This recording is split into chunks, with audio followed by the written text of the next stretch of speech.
pledge allegiance to the flag of the United States of America and to the republic for which it stands, one nation, under God, indivisible, with liberty and justice for all. Morning, everybody. Go ahead and consider a motion to approve our agenda this morning. Also move, Madam Chair. Thank you. Second. Thank you. Sean? Commissioner Aaron's? Yes. Commissioner Gibbon? Yes. Commissioner Poppins? Commissioner Schmidt? Yes. Commissioner Landine? Yes. Then we'll move on to our consent agenda and consider a motion. So moved, Madam Chair. Thank you. Is there a second? Second. Thanks. Sean? Commissioner Aaron's? Yes. Commissioner Gibbon? Yes. Commissioner Poppins? Commissioner Schmidt? Yes. Commissioner Landine? Yes. We'll move on to our opportunity for public comment. Anyone in the audience want to come up and address the board, please come up and you'll be limited to 5 minutes. And please just state your name and address. Paul Paulson. I live at 1309 West Murphy Drive in Sioux Falls. I want to talk about the planning and zoning met a month ago, and I was at that meeting for the Primrose feedlot, spoke against it, and during in a public comment where we could speak, I spoke against it, and afterwards, when the board is talking about this, one of the commissioners went into quite a long rhetoric about nobody was there to speak against that permit for that Primrose application, and which was wrong because I was there and I did speak against it. And then on top of that, Eric Scott is a Township board member from Highland Township where this feedlot is.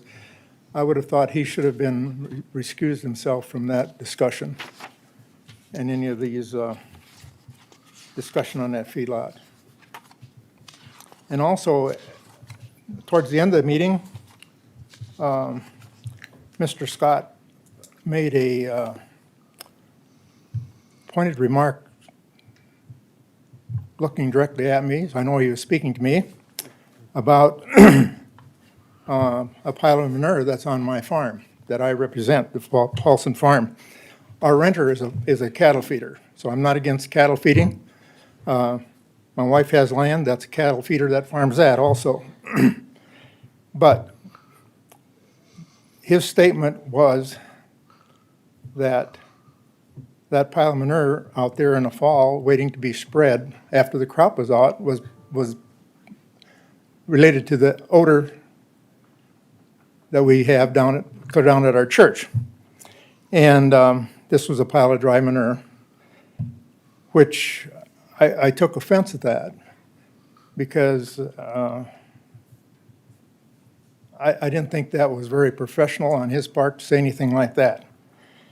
So, two things. I think he should have been recused himself. He should have recused himself from that discussion on that feedlot, being he's a township board member. And also, and I think there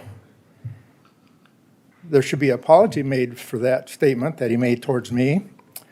And being that was made, I think the county commissioners should remove him from the Planning and Zoning Commission. Thank you.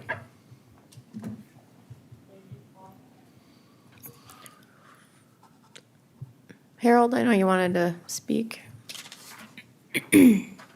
Yeah, just briefly to bring to your attention, a couple things coming up. The first one being the Townsend Township meeting, which I think Terry Sletton should have notified you about. Working in conjunction with Steve Holmberg, who is the county chairman for the Townsend Townships.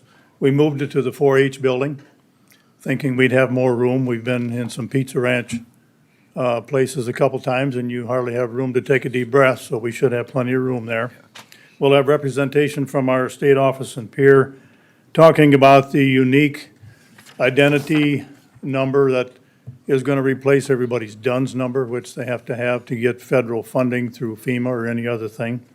So this unique identification number is something new, and there's been some confusion about it, and we'll try and get that straightened out there when everybody has a chance to be there. The second thing would be the flyer I placed in front of you about our severe weather training that we're able to do up in Sioux Falls, again at the Washington Pavilion. We've had a couple of years where we haven't been able to do that because of COVID, of course. Now, the Weather Service is able to go out in public again, and I'm spreading these out to all the fire departments and all first responders in the county, so that's all I have. Thank you. Harold, what day was the meeting out at the 4-H grounds? That'll be April 5th, Thank you. and we're serving a catered meal at 6 o'clock, being we're away from Pizza Ranch, so I told Steve I'd pay for part of that meal, so we're gonna plan on about 60 people for that meal, so if we have food left over, we all get to take some home. Thank you. Thanks, Harold. Thank you. Anybody else want to come up? If not, we'll move on to commissioner reports. Any commissioners have a report they'd like to make? Madam Chair, I know that 2 weeks ago, and now again this week, the Sioux Metro Growth Alliance that Jesse Foncourt, of course, heads up, is organizing against some meetings in regard to the Lincoln County wastewater regional pipeline and study. Again, this involves some of the communities of Lennox, Worthing, and possibly Canton as well. And I know one of the things, obviously, if this is even going to possibly happen, we have to come up with feasibility and costs and so on. And again, in order to do that, we have to take a look at possible engineering studies on this, which at this time is of no cost. But again, this is something that has been in the works for a while. Again, we'll keep you posted. There's nothing that has been decided yet at this particular time, other than that we are going to take a look at possible 3 engineering studies that have been proposed. And I hope that I can keep you informed here in the near future as far as what direction we'd be. And obviously, this can't happen without a lot of, I would say, grant money and other forms of income to these metropolitan areas and to our county. So that's all. Thank you. Any other commissioners have a report? Madam Chair, Go ahead. we had our, you were there, and Commissioner Gibbon, we had our district meeting in Vermillion, and those are always interesting because the auditor, register of deeds, and treasurer and the equalization people get together and commiserate on the challenges that they face. So we had a good discussion. One of the things, Madam Chair, that while it hasn't hit our plate yet, which is out there, is this pipeline, CO2 pipeline, that is going to try to follow the Dakota axis.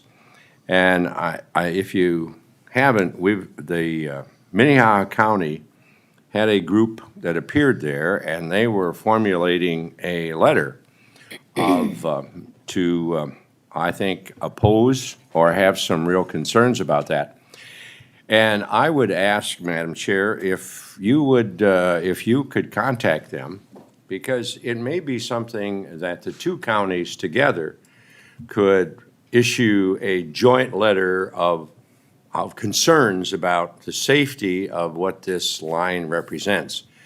I talked with the PUC, Christy Fegan, who has recused herself because she has land that is affected by the Dakota Access Pipeline, and she recused herself, so she's done the same thing for this other pipeline, which is a private one. And I talked with her about some of the concerns that they have, or she has, about its safety and other issues. The other thing that is we should be cognizant of is this eminent domain given to a private party. And I have real concerns about a private company being able to use eminent domain.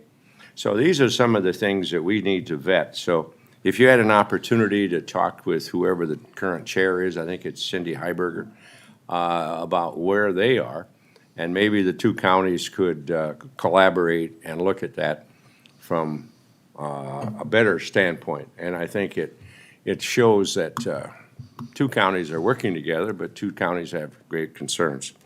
So that's all I have, Madam Chair. Thank you, Commissioner Schmidt. Any other commissioners have a report? Madam Chair, tonight at 5:30 at Liberty Elementary is the open house for the Harrisburg Master Transportation Plan. That's going to be hosted by the Harrisburg City Council, and I'll be in attendance there. I encourage others who are interested in looking at Harrisburg's transportation needs over the next decade to attend if they're so interested. And then the second thing I wanted to touch on is similar to Commissioner Schmidt's comments. Tomorrow night at 5:30 at the Dakota Hotel in Sioux Falls, there is a Public Utilities Commission meeting where they're going to hold a open, I don't know if you want to call it a hearing, but people are going to be allowed to attend and give comments and public input on this CO2 pipeline. And I think I'm going to attend. It could be very interesting to try to hear all of the facts so that we don't prejudge this and assume one way or another whether there's a safety issue or not. I guess I'd like to hear all the facts on it. So from both sides and or all sides. And so I encourage the public and commissioners here and others to attend if they're interested in wanting to hear more about this. That's 5:30 tomorrow night at the Dakota Hotel. Thank you.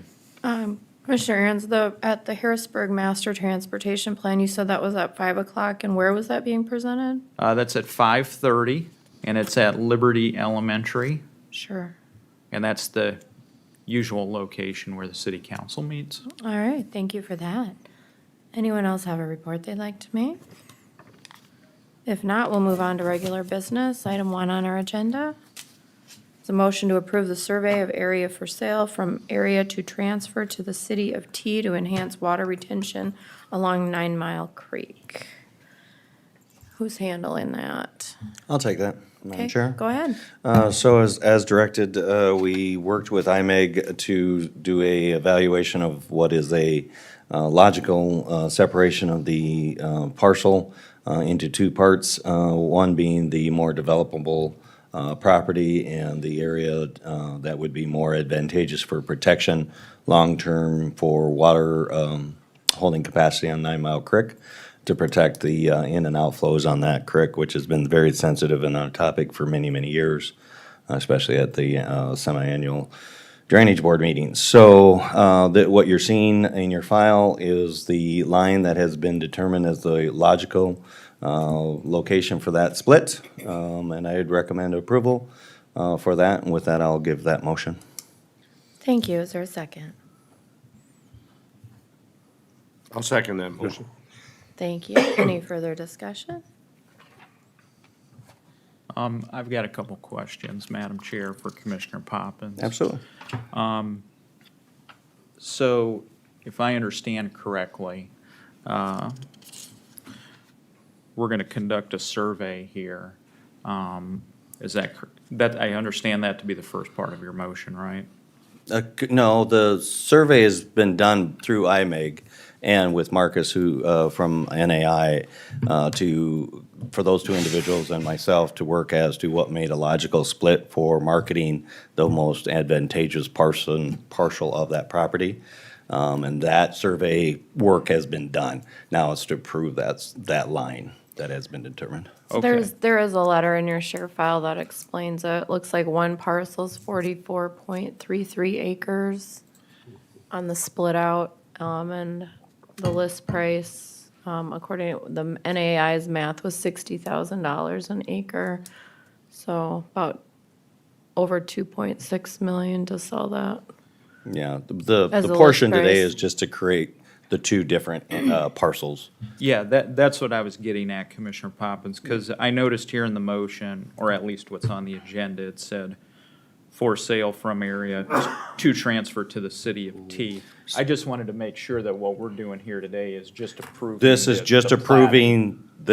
approving the separation of the two parcels. Correct, that's what I was getting at. Yep. Yeah, and I did notice the letter in here, and I noticed that there was a price attached to it, but I guess I didn't want to say anything in public in case that would be to the disadvantage of our negotiating with any possible entities. But apparently it's a public letter now, correct? It is public, and Yeah. it is, because it's in our agendas. It's not, it's in a confidential document.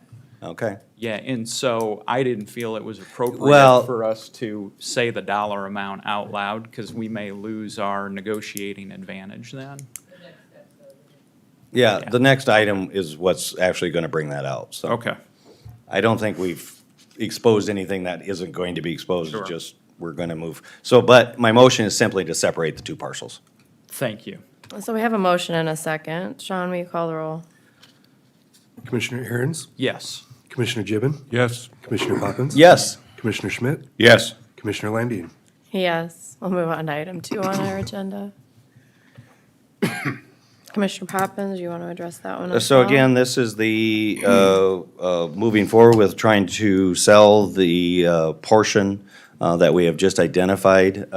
We had hired NAI Marcus to be our representative on that portion. He has shared with you what his recommended listing or asking price for that property, which I will say, reiterate, is $60,000 per acre basis for the 44 point whatever acres. I would encourage us to move forward on that. Just for conversation, the other portion, 90-some acres, the intent is to try to work with the municipality of T yet and having them acquire that for the preservation of water retention, detention, and improvement for the future with the municipality of T. But that is not part of the motion today. So this is strictly to move forward with the marketing of the 44 acres. I'll second your motion, Commissioner. Thank you. Thank you. Any further discussion?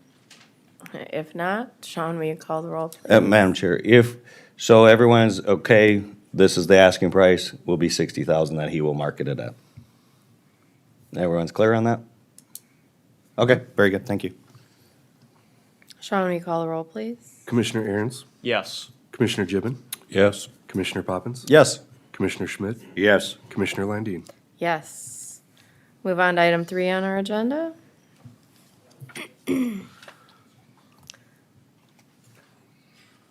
Morning. Good morning. First one here is to approve to purchase some supplies off the Yankton County bid. We're purchasing crack sealant. I would so move. Second? Sean, will you call the roll? Commissioner Aaron's, Yes. Commissioner Gibbon, Yes. Commissioner Poppins, Yes. Commissioner Schmidt, Yes. Commissioner Landine. Yes. Is the bid, is that up, down from what it normally was? I mean, are we reflecting He's anything smiling. with the fuel and all that stuff? I haven't found one thing that's consistent or gone down. Everything has gone up. Okay. And a lot of it immensely. Okay, It's ugly. yeah. The next thing I have for you is approve the chair to execute and sign the big grant agreement with the South Dakota DOT for the Lake Alvin structure.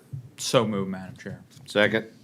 Thank you. Sean, will you call the roll? Commissioner Aaron's. Yes. Commissioner Gibbon, Yes. Commissioner Poppins, Yes. Commissioner Schmidt, Yes. Commissioner Landine. Yes. Thanks. Thank you. Quick question, Madam Chair, if I could. Sure. How soon will we have numbers, do you think, for what that project might cost? Actually, because we got to go through the bids. Yeah, so, yeah, once we start going through the process is when we'll have the final. Yeah, of how the- many months are we looking at, do you think? I'd 6 have months? I would imagine possibly, yeah, probably sooner than that. Sooner than that? I would imagine. Perfect. So, thank you. Thank you. Thank you. Item 5 on our agenda. Wendy, do you want to come up?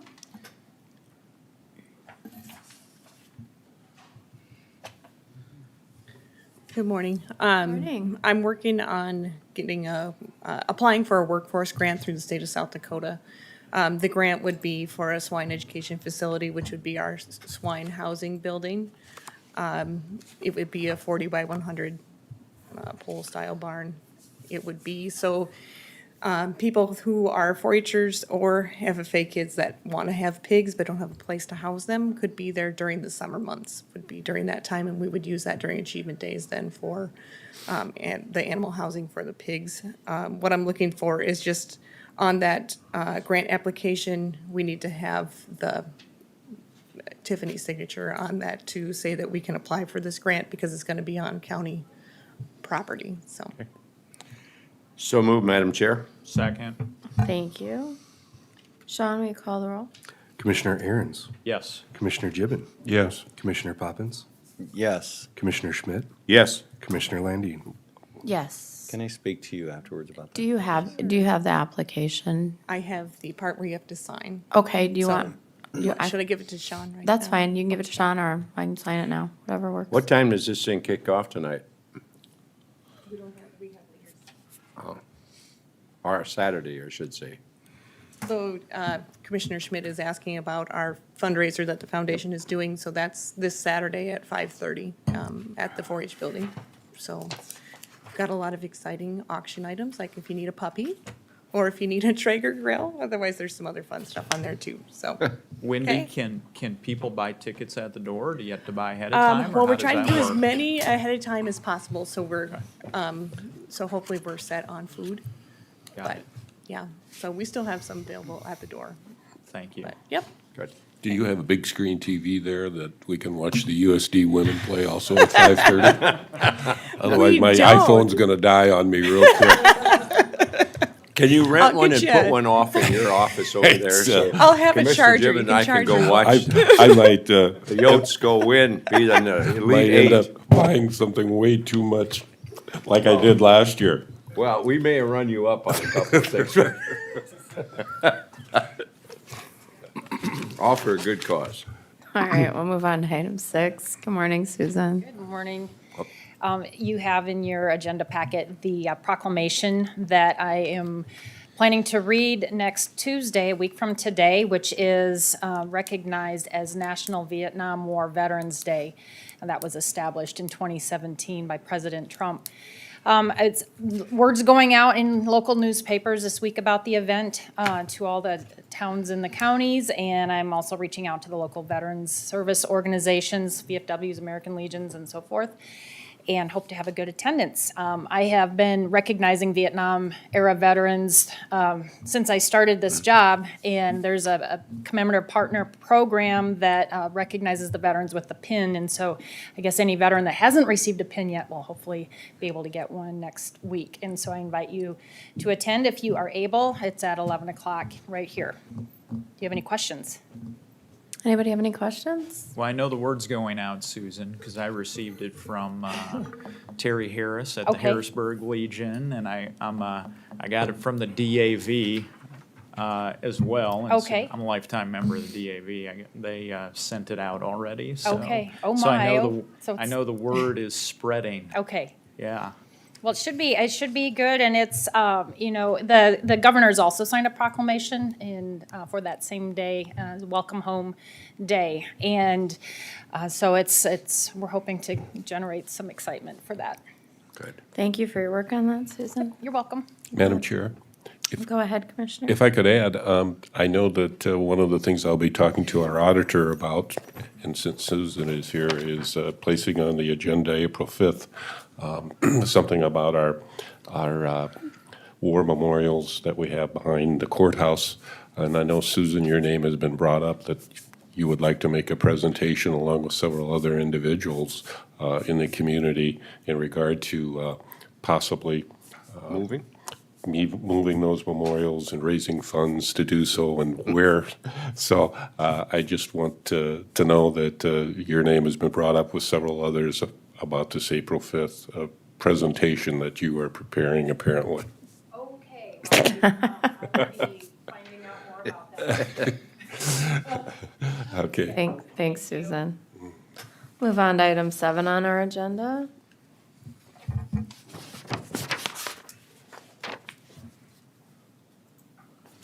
During the implementation of our new software system, we have been going through the county aid liens, You may remember last year when we were talking about annually taking off the ones that have deceased over 5 years ago.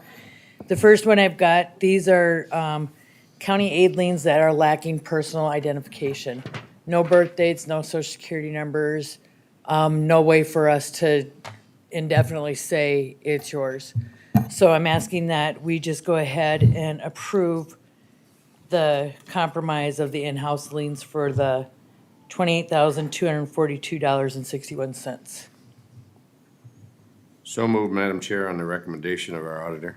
So we're gonna pay for them anyway, even though we don't know who they are? We've already paid for them. Okay. We're just not, we don't have any way of collecting them. Gotcha. All right. That makes more sense. All right. We got a motion. Is there a second? I'll second, just for clarity. So this simply is a motion to wipe these off the books. Yes. That's right. Okay. Yep, clean up our accounts receivable. As I look through that, most of this, the boxes were no information available, correct? On this specific one, there is no information available on any of them. They are a combination of welfare, court-appointed attorney, prisoner care, information that we've liened, but we've never been able to collect any identifying. So when the title companies come to us, they say, "Is this John Smith?" And you say, "I have no idea," because we have nothing to back it against. What steps do we take to investigate it and try and figure Well, out? these are from, the earliest one is 1972, the latest one is 1993. So, now we try to research more information when we put it into it. I'm not necessarily sure what the steps were at this point. Sure. Okay.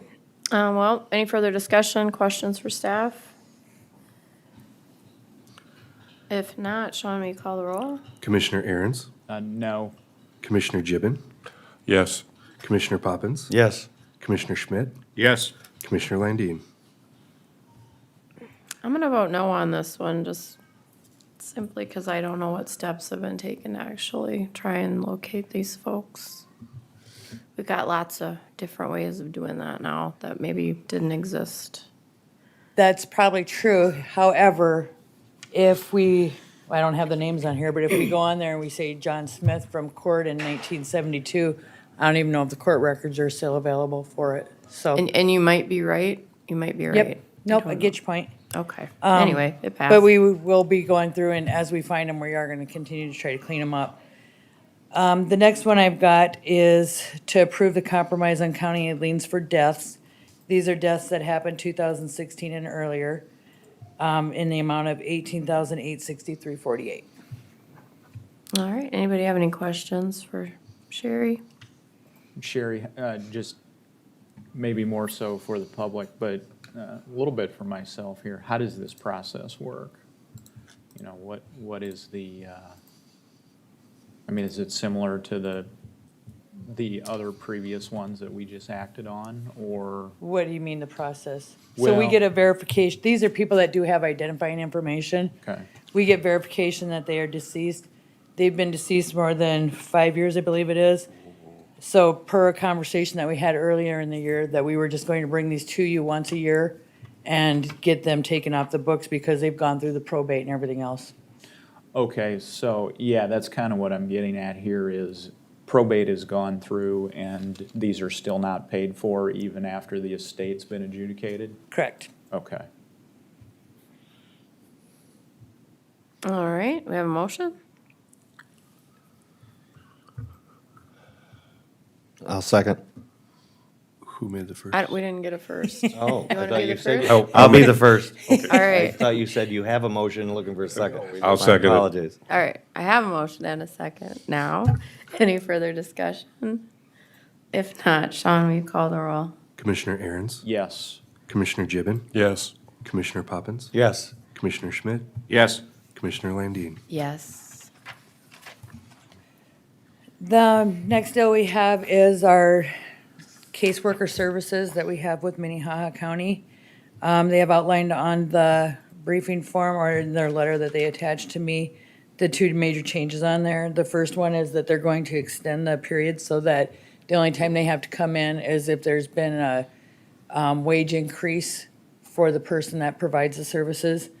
The second one, they decreased the health insurance costs that we were paying previously for the caseworker. This would be, last year we did 83,943.29. This year it's gonna be 80,495.42. And it will extend the contract to 2023. Or I mean to, what was it? Oh, I didn't put that in my sheet, but it extends it, I think, 5 years. Instead of coming in and renewing it every year because it's due by April 1st. I'll make a motion to approve it. I'll second.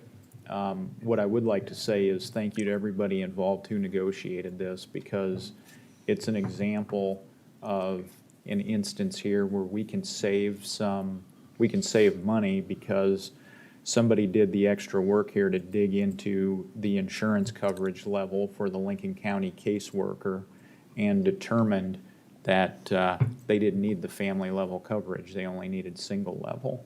So that resulted in some contract cost savings here. So thank you to the team who did that. You're welcome. All right, we got a motion and a second. Any further discussion? If not, Sean, go ahead.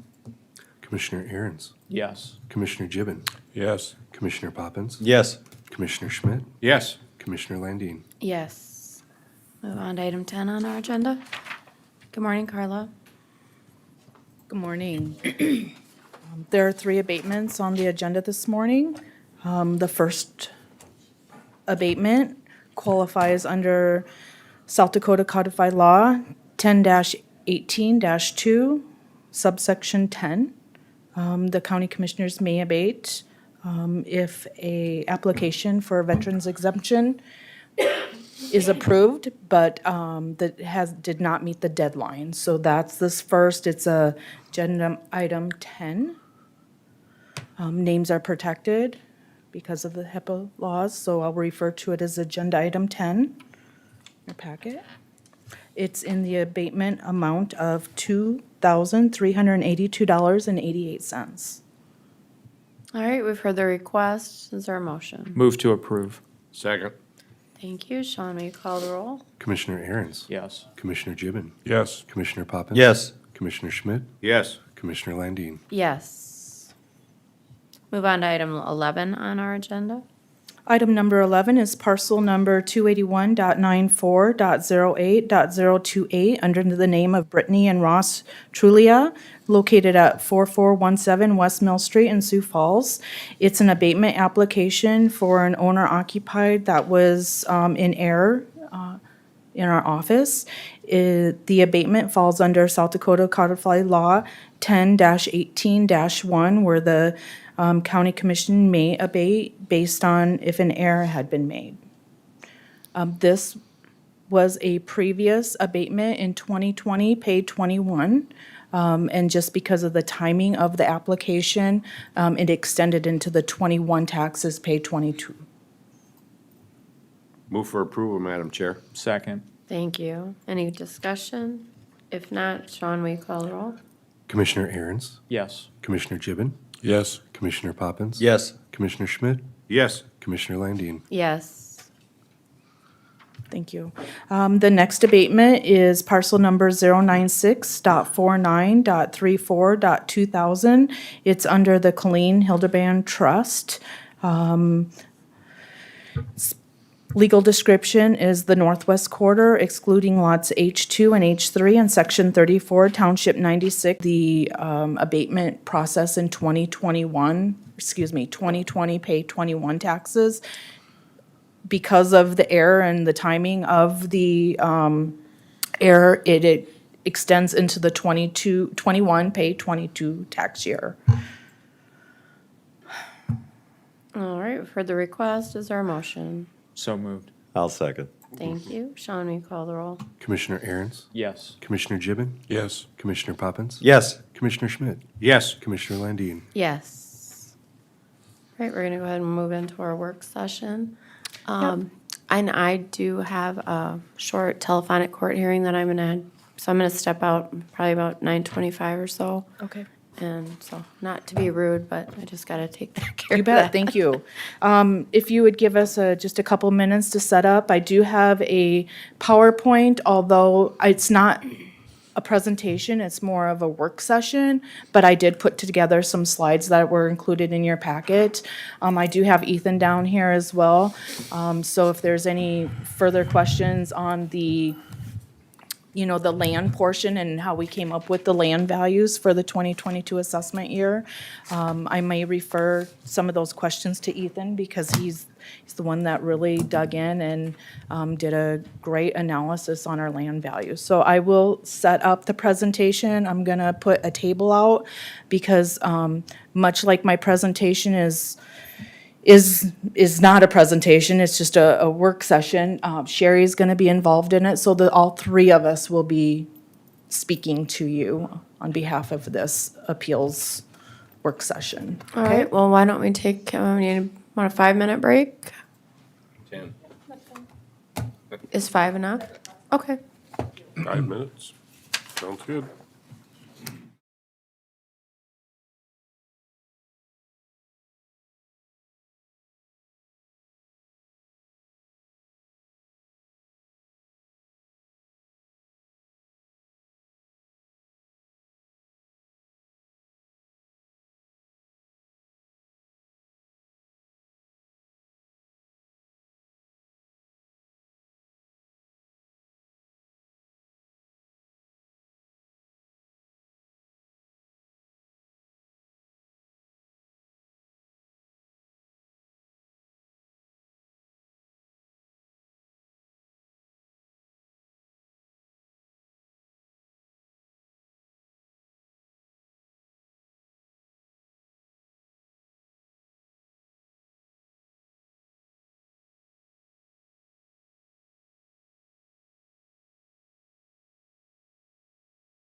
And would you just, each of you, kind of just for anybody that might be listening and streaming, just go ahead and introduce yourselves and what your job is?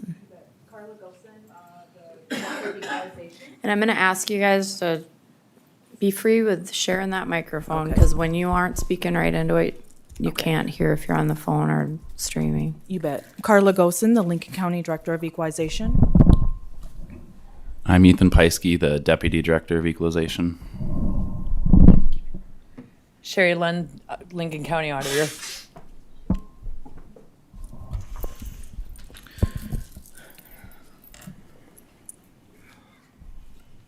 So for the 2022 Boards of Equalization, the three of us felt it was very important that we do a work session. Sure, and I agree with you. And so in the sense that if commissioners have questions, are you okay if we interrupt and Yes. ask a question? Or do you want to wait till the end? No, please interrupt. Let's, before we Okay. move on, let's address each question as they come. Sure, okay. Thank Sounds you. good, thanks. So we decided to have this work session for a couple different reasons. We did schedule our appeals slightly different last year, and then with previous years, we set a week to do appeals rather than every Tuesday for 4 Tuesdays. From the first of when we open the boards to the end, there's about 4 Tuesdays that are in between there. I think it worked out pretty well. Gave us a little more time to prepare for some of the appeals. Just wanted to get some feedback from the commission on if that's something they're wanting to do again this year. I know Sherry sent out a schedule for everybody the week of the April 18th. We have some sessions that we have a quorum. We have some sessions that we don't have a quorum yet. And I think, at the end of today, maybe we can decide on how we want to go forward with it. But I do want to remind you that the boards do start on April 12th, so you will have to meet on the 12th to start the equalization process, and that's county and consolidated.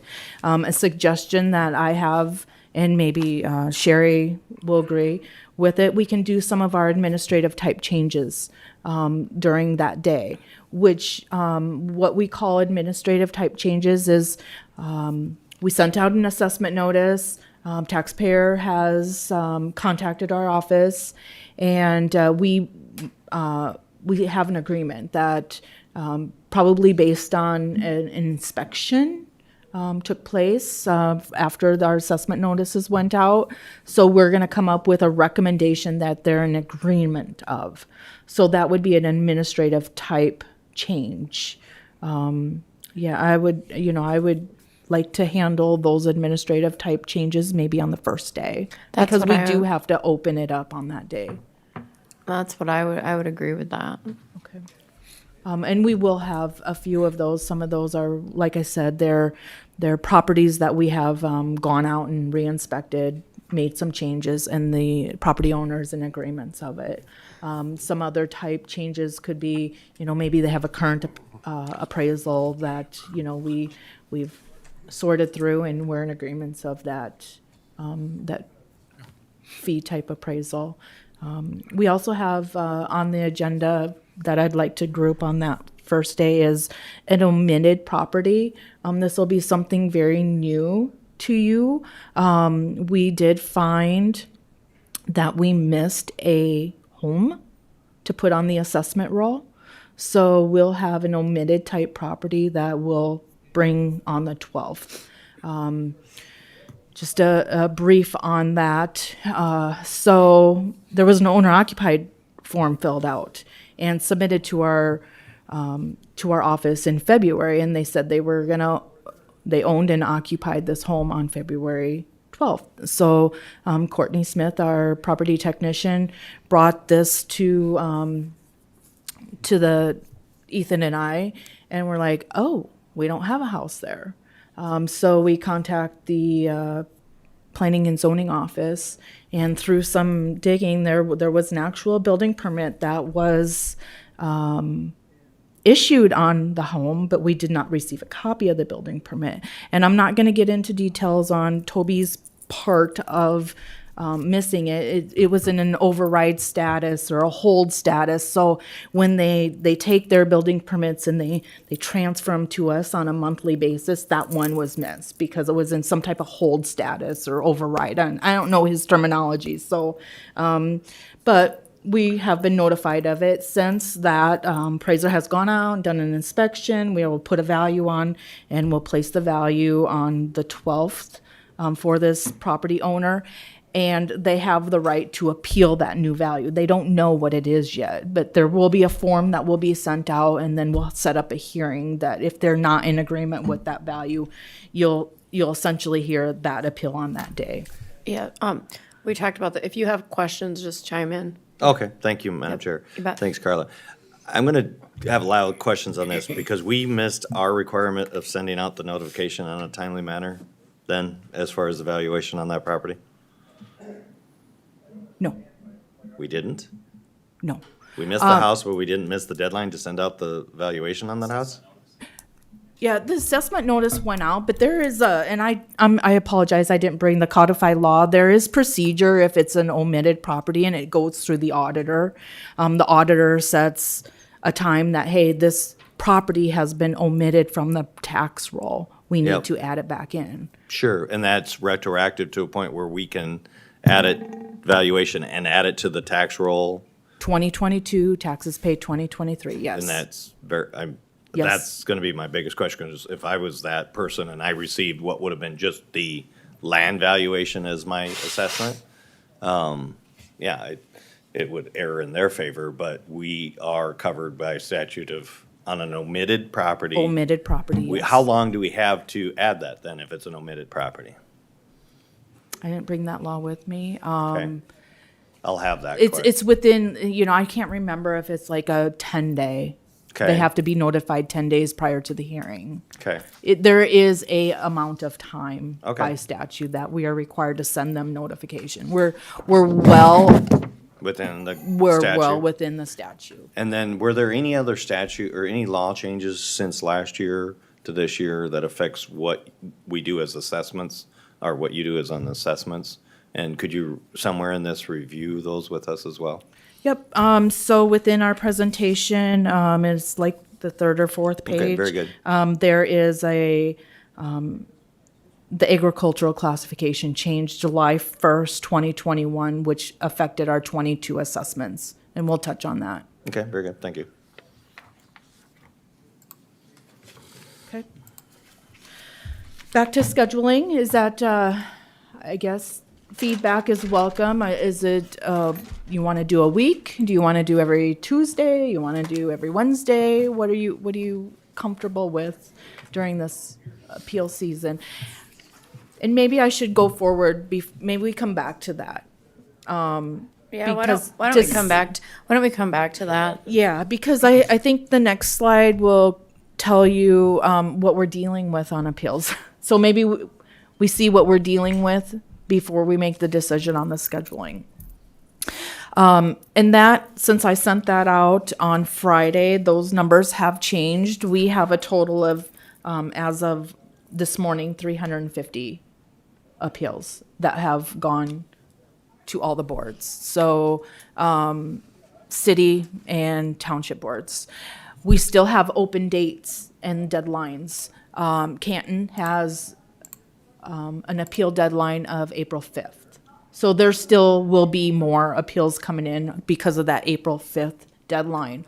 Also, anybody that lives out of state or out of taxing jurisdiction that they're appealing in, they also have the April 5th deadline that they can adhere to. So if they live outside the taxing jurisdiction that they're appealing, or out of state, obviously, they have until the April 5th deadline. So that number will tend to grow.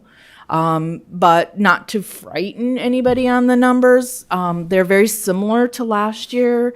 I think the biggest thing that happened to us this year was we received a third of our appeals, so about 150 on the very last day. And that made it very difficult for our equalization office to get information to the local and the city boards. Ethan, myself, a couple staff members, Donna Eckley, Dave Erdman, we worked nights and weekend, we worked all weekend long to get this stuff in because of the Monday deadline. That was yesterday, so. Carla? Question, so could this number be less? I mean, if people appealed them last night with their townships and worked something out, so it could be less as well, correct?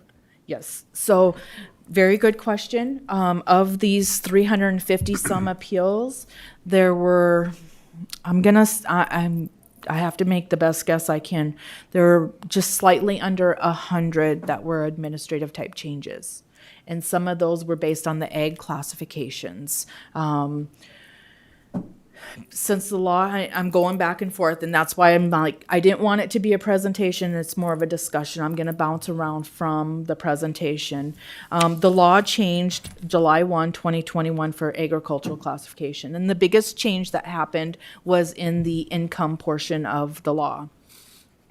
So we did a requalifying for any property owner that had 40 acres or less, because Lincoln County has the 40-acre rule on agricultural land. So we sent out, anybody that had 40 acres or less, we sent out a requalifying application to make sure they met the new law criteria.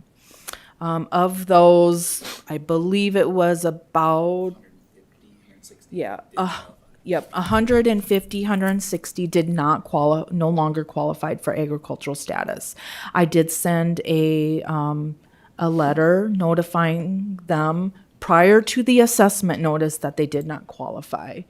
So they were notified twice that they did not meet the requirements set forth by SDCL 10-6-112.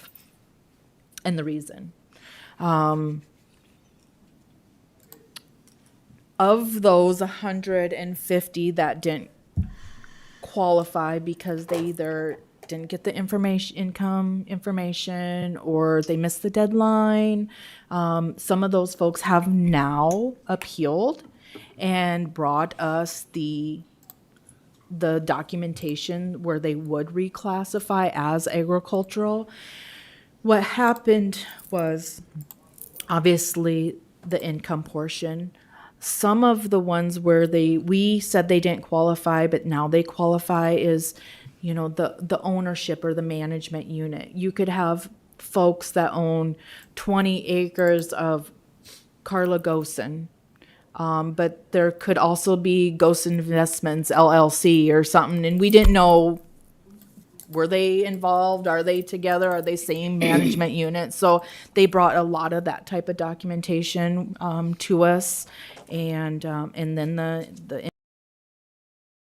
qualifying of the 170, about slightly under, probably 80. Are those? Yeah, I mean, To make that a little more clear, what she meant by 20 acres of Carla Gosen would be, it's deeded as Carla Gosen, and then she may have another 80 acres somewhere that's deeded under Gosen LLC. And so there's no way for us to know that Carla owns Gosen LLC. It could be a relative of hers, and so that requires further, verification. So Carla, you're gonna see if they requalify, and then are those parcels that you might be able to bring to us the first day for agreed upon changes? those will be corrected or addressed at local board. So but we already sent all that information that they qualify based on to our local folks, and they're making the change. You won't see those. Oh, okay. Qualified or did not qualify. Yeah, Either way, the decision was determined and given to the local boards. Okay. And you're assuming they're gonna take action on them that way, appropriately.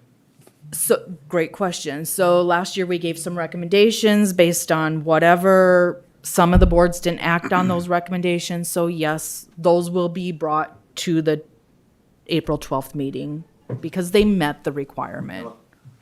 And if the local board didn't act on them, I would strongly encourage that the county board act on them.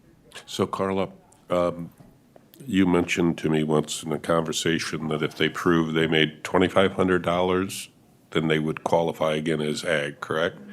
So those people that brought that documentation to their, I guess township meetings or to you, do we still see them then during the appeal process those 4 days?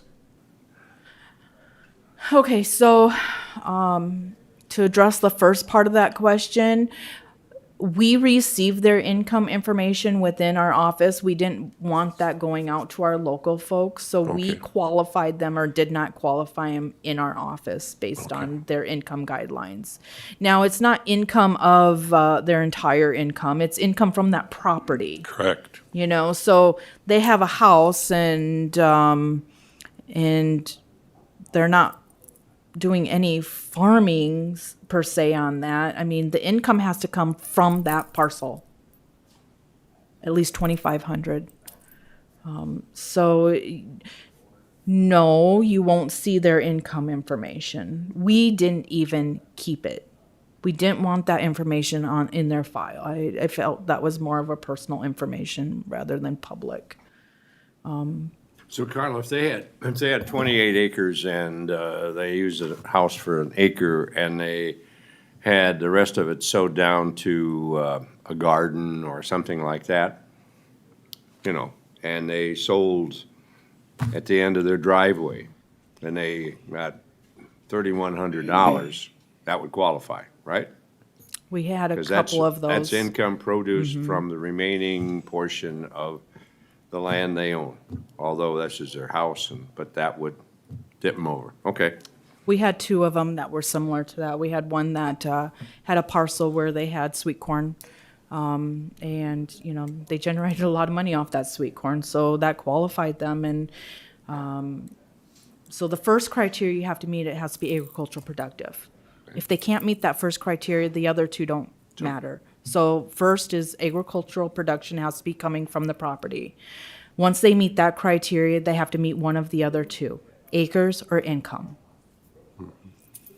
And sometimes they were adjoining, like Ethan had explained, where they met the 80-acre requirement or the 40 or whatnot, and the other was the 2,500 in the last 3 or 5 years. And just to be clear, it's $2,500 worth of gross income. It's not net. So, you can have all the expenses in the world as long as you. As opposed if they had a building and they painted cars or tractors for their neighbors and they charged so much and they got $2,500. Yeah, I don't believe that painting tractors would qualify as No, income but derived that's not from, an ag. from agriculture. That would not qualify. Correct. Although they made the 2,500, it Yep. isn't ag-related. And it is a very complex situation. I mean, it's very burdensome for us to try to determine where $2,500 was derived from when you can look at a property and it doesn't look like there's any farming there, but they have a Schedule F and it says that they've made whatever amount of money over $2,500 in the past 3 years. So we've seen properties that are on 5 acres and they have proved that they're growing alfalfa and haying that on 4 acres and they can qualify. And then we have situations where people have around 35 acres of pasture and they lease that out to a farmer and they don't qualify because their lease rent on pasture isn't high enough on 35 acres to make $2,500. So there may be some creative financing or accounting going on, but we just have to follow what's written in law, and unfortunately, it's not always fair. But we do our best to make sure that we're following that accordingly. That 5 acres of alfalfa should qualify for a national contest winner per ton. And I did look at the sweet corn situation too, and he was barely making it $2,500 in 3 of the 5 years, but he did. So. Carla, do you know when we last, as a commission, reviewed this issue of, I think it's 10.6.112 sub 2, where the Board of County Commissioners talks about increasing or setting the minimum acre requirement? I don't think during my time here we've ever No. discussed that issue. I believe it was in 2009 ordinance for 2010 assessments. Okay. And I wasn't here during that time, but just through conversations in the office from staff that was here, I think you followed the same acre requirement as Minnehaha County. They also changed that same year. And that's when productivity went into play. So there was a lot of changes that happened in 2009 for 2010. I received a lot of comment about this from people over the last few weeks, and their number one question they had was, out of many questions, of course, was when that was set. Yep. And I'll report that back to them. Yep. We did attach that ordinance when we first sent out our application to requalify. So, I mean, much like our assessment notices, some of those just, go off to the side and they probably don't read it. And Sure. so we try to give them that information, but we're busy in our lives too. Sometimes we forget. Thank you. But And since we're still on this subject, I'd just like to point out that, being classed as agricultural and being zoned as agricultural is two totally different things that are completely unrelated. And that's always a common misconception from taxpayers. They claim, well, I'm zoned ag. Why don't you classify me as ag? Well, if you want to be classed as ag, you need to meet the criteria that's set forth in 10.6.112. It's just that simple. But unfortunately, it makes a huge difference. The value, I would say, on average for a property classed as ag is somewhere between $2,000 and $3,000 per acre. But if you pay attention to property sales, property that gets platted into a nice little homestead around Sioux Falls can sell for easily $50,000 an acre, up to 5 acres all day. All year. I mean, we look at those sales. And so, when you have one property that's assessed at $2,500 an acre and another one that's assessed at $65,000 an acre, things get distorted and look unequal really fast. And the thing with this agricultural classification is once you're approved, if you don't sell it or make any plat changes, anything like that, it'll probably won't get reviewed again for another 40 years. So you can stop farming, but you're still going to get classed as ag. Well, if you drive up to Schindler and you go to Almond Acres, that whole subdivision is zoned A1 agriculture. And I've met with those folks and they've asked me about this. They thought they were actually zoned residential. And I said, no, you're A1 ag. But your property isn't, there is no farming going on in Schindler. So that's a perfect example, Ethan. It happens more so in the townships, though, because almost all of their neighbors are classed ag. They look at the guy who owns 160 acres next to them, and they may own 10 acres, 15 acres, and their value is going to be the same as the guy with 160 acres. Right. It's a function of And I do wonder if that gap is widening and widening every year and not really being looked at on a taxation basis, but that's a little over my head and not in my area of expertise. It's a function of the marketplace. So just going back to the numbers and scheduling, I mean, we're not going to see 100 or 340 appeals at county board. That number will be less. What that number will be, I don't know. Boards met last night. We made recommendations. We'll have, I know one township will probably appeal back every decision. They were bad changes. That's all I can say. They were very. They're based on feelings and not facts. And unfortunately, in our office, that's the hard part of our job, is to base all of our decisions on facts, not feelings. We get told about a lot of hard situations going on, but unfortunately, there's no market adjustment for a hardship. Carla, I think one thing that has to be brought out is when you or the commission lowers their taxes, somewhere that equalization. We lower the assessment. Assessed value, excuse me, I misspoke. All right, which I do regularly, but then, anyway, that has to be equalized somewhere, does it not? I mean, somebody picks that up. Yeah, if you lower one, everybody else is going to pick up the difference. Yes. The taxes at the end collected are the same. So that's up, if you give somebody a break, somebody else picks it up. Yeah, if you were a township commissioner and you give somebody a break, you're accepting to pay part of the difference along with everybody else inside your township or city. Will there be many commercial type properties, do you know?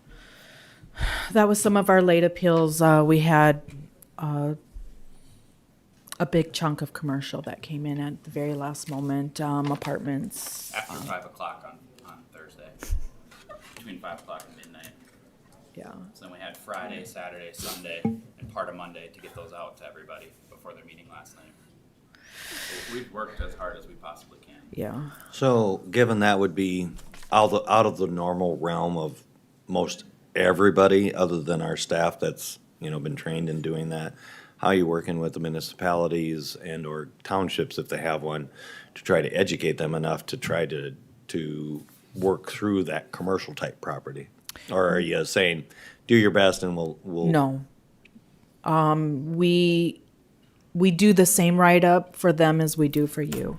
It might be a little more detailed by the time we get to you, because we're looking at trends and, really looking at the condition factors. But for the most part, what you see, the subject, the information, the comps, the map, they got all of that. And if there is some correspondence taking place with our commercial folks on incomes and expenses, we're trying to get that information to our local folks for them to make the decisions right away on the local level. I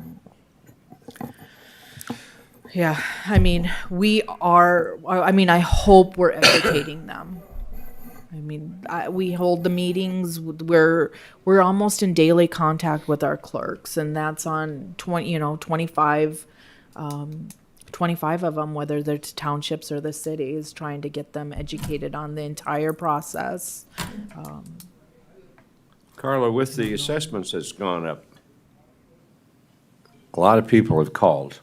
And, I think real estate somewhere has to play in the fact that with the amount of property that is listed for a price, and people pay well beyond that price. They get in a bidding war.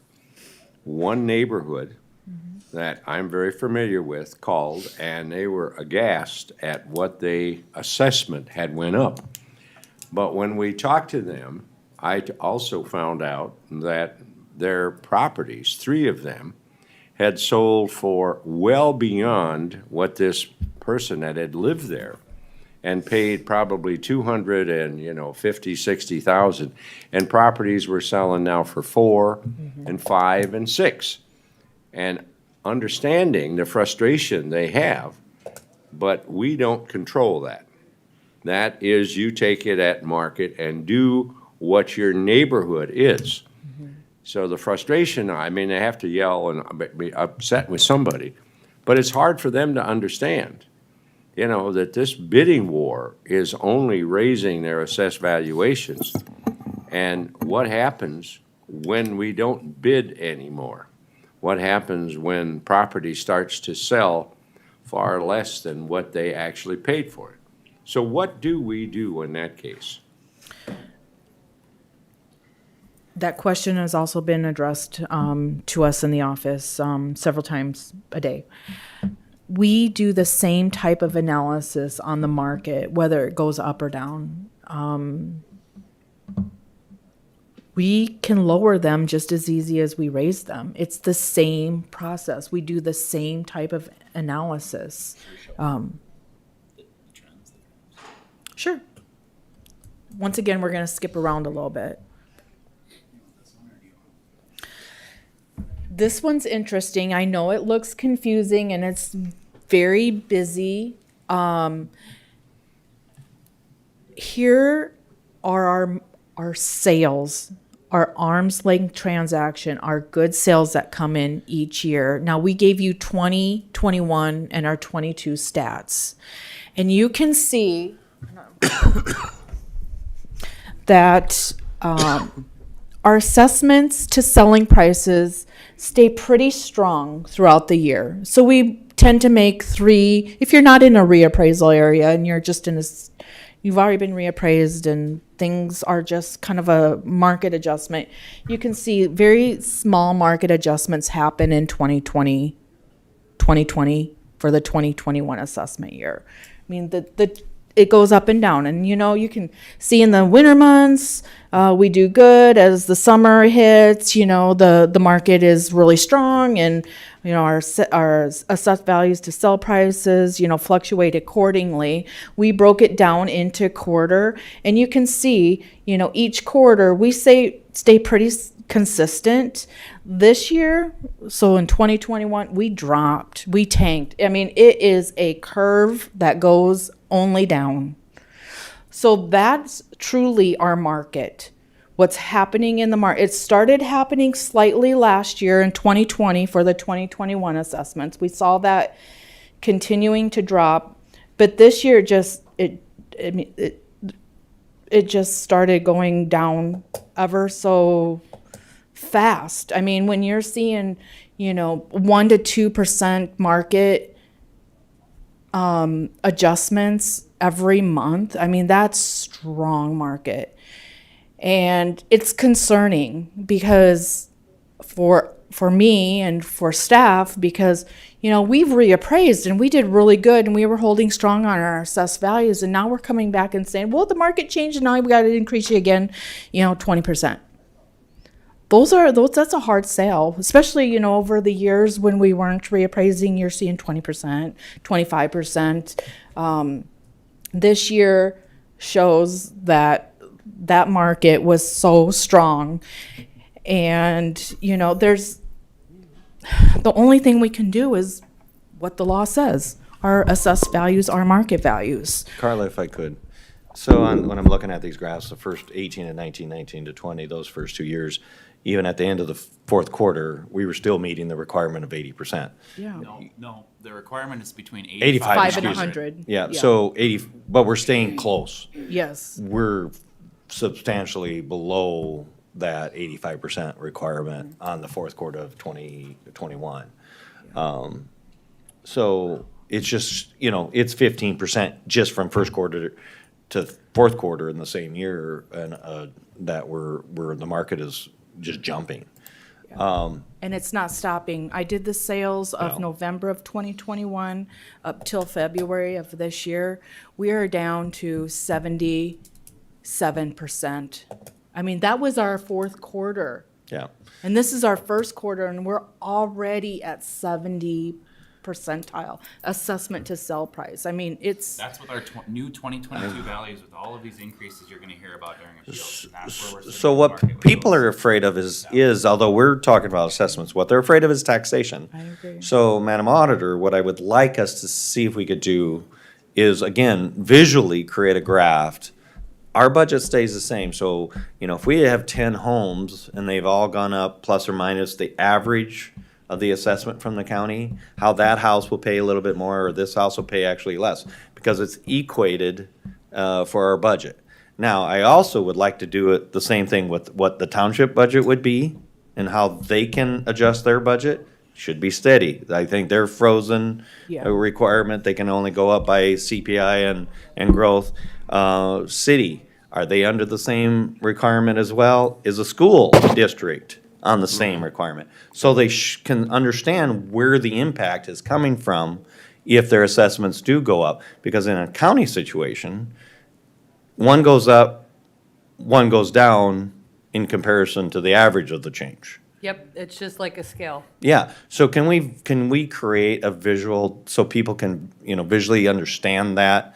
So they have a clearer understanding that just because their assessments went up 15%, county taxation is not gonna go up 15%. No. Unless the average increase was zero. I do have that. Can you get access to that email that I sent you? No, but you should have it in you sent it to them, right? No. But you understand what I'm Keep talking. talking and I'll find it. Oh, Yeah, thank you. I think, the point you're making is that we could double all of our assessments next year, and as long as you guys make no changes to the budget, Which nobody's we're taxes required, change at all. Our max, we're frozen unless we do a bond or something like that. You're We- held by we get CPI C- and any growth Yep. that we add. But if we take those out of the equation and we doubled everybody's assessments next year, their taxes stay exactly the same the following year. Relatively the same, yep. However, my understanding is that the school district has a little more flexibility on how Yes. much they can change their mill levy or their budget when we double assessments. Yeah, so I don't know that's if there's where- any cap on that. Yeah, so that's where I want the public to be. I would really like to know that myself too, Yep, Commissioner. so- Thank you. Would, Jim, a school district is not held Yeah. nearly to the same constraints that the county is. I don't know how much a levy a school district can have, but it is quite large. Ours is what, 3% or CPI, which is ever less. So ours will be 3% this year. Plus the growth, yeah. Yeah. Well, and we've been very blessed with growth in Growth. Lincoln County, so that's number's a little higher than some of the normal. Yeah. Capital outlay is the one thing that school districts can raise and lower Yes. quite frequently. Actually, the from year to state year. did freeze Can that we- as well. Can we talk one at a time, please? And they've got the max on the capital outlay of $3. As Sherry's looking that up, I just, we're trying to touch base on appeals. And again, I'm gonna flip flop through, what things change the value? What affects value? Well, building permits or improvements affect value, adding a new garage, adding, new remodel, complete remodel, that's gonna affect your value. And condition, and in our CAMA, our mass appraisal software, condition affects value. And we track condition. So in this example, we say we have a roof that's 10 years old, but it's not leaking and, it's normal for the age of the home. And we're not gonna condition anything on that because it's a normal condition, it's not leaking. But if we had the same roof situation and, it's leaking and it's causing external and internal damage, we're gonna condition that down. And so that's gonna lower the value. I think one thing that we probably didn't do the best on that I'm hoping we can do better during this appeal season is give you some indication of condition on our subject property specifically. I think if we were to maybe hit the home run, maybe that would help. You guys make the decision. Okay. Sherry overrode me, so sorry. The Department of Revenue sent out some information late last week. They're getting a lot of phone calls on the high assessment increases for 2022. Not in Lincoln County, but probably from some of Lincoln County. From my indication, it was a lot West River. So the Department of Revenue sent a bunch of flyers to the directors of equalization and said, here, share this with your commissioners, share this with your staff, share it with the people. And yesterday, the Department of Revenue also gave a presentation. I watched it at 12:30 last night, by the way. And, they went over some of this information that Sherry is about to present. It's some really good information on assessments and taxes and caps and, but we have to drill it back in our office. We're just the assessors. We're just doing the values. And I know people are concerned about their taxes and, we hear a lot of that and, it breaks our heart. We don't want to try to push people out of their homes. That's not what we're doing. We're following the law on the assessment part of it. And Sherry, do you want to? And By if the I way, could take Carla- 2 seconds to comment on pushing people out of their homes comment, because we do get that a lot. Really, we're trying to keep it fair for everybody. If we make cuts or breaks for only a certain group of people, it makes it more expensive for everybody else who wants to buy a home or stay in their home. And same goes for the larger commercial type properties. If you make $1 million cut on a certain property in that taxing jurisdiction, it makes affordable housing a lot less affordable. Well, and I think a common question is, if my assessed value increases, do my taxes increase? And as the county association has articulated, and they've put this out, it depends, right? Yep. It depends. So- It depends on whether there's upward pressure on our county budgets. this commission here, just like all commissions, sets its county budget. And so if we, as a commission, vote to put upward pressure on our budget, we put upward pressure on property taxes. And conversely, if you put downward pressure on your budget, you put downward pressure on your property taxes. With that note, though, we are only able to do them by growth and CPI. So we'd have to work within that. But here's an example of the math that the Department of Revenue sent out. So the city has 10 billion of value. The city asked for 10,000 of taxes last year. The city's levy is $1. Property taxes of 150, paid 150 in taxes. So the assessor increases the values by 50%, as required by the market. The city now has 15 billion of value. City increases their tax request by growth in CPI, which is 5% in this scenario, making the request 10,500. City's levy is now 0.7. Property tax is now assessed at 225, and they pay 157.50. The increase between the 157.50 and the 150 is the 5% increase of the CPI and growth, not of the assessment. So that's a big thing that people don't see, because I, as everybody else, I hear it all the time, my taxes went up 70%. Well, they haven't. There are some other talking points that they sent out. Could you go, Mark, I have a question on that last. Yeah. I find it unfortunate that they pooled the growth in the CPI in that evaluation. Well, The reason is, you're actually only affected by the CPI. The growth is affected into, not consideration into the growth that's the total assessment. So the actual individual property should only be affected by the CPI adjustment.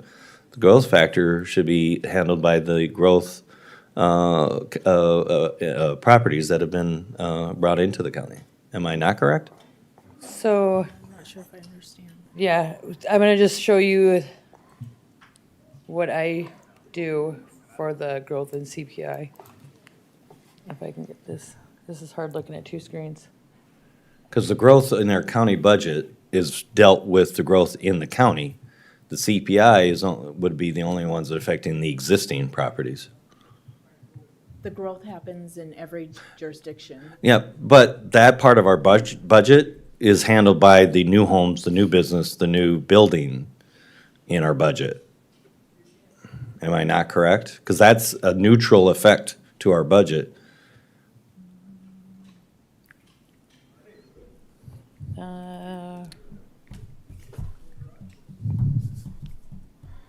Because that's why we get the growth factor. If we had zero growth, we'd only have the CPI, which then Right. would go the existing. But the growth is because of the additional properties. So then that is a neutral effect to the existing properties. The only ones that are, the only thing that's impacting existing properties is the CPI.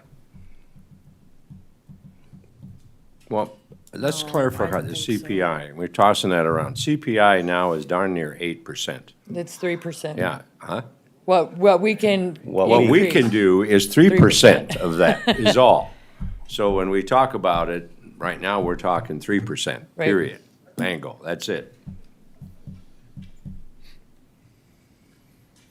Okay, let's make it really slow. Well, that's coming up. loading. I just want to say a few other things. So we did our reappraisal as normal.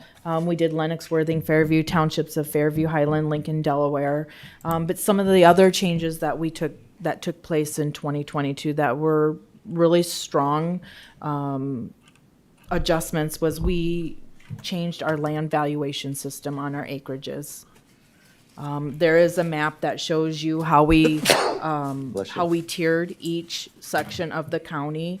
Our first 2 acres up north is being valued at $65,000 per acre, and then it tiers to 15 and then 5, and you can see our next set of tiers is 42, 10, and 5. All those adjustments were based on, are you ready? No? Okay. Here, I'll put you back on though while I.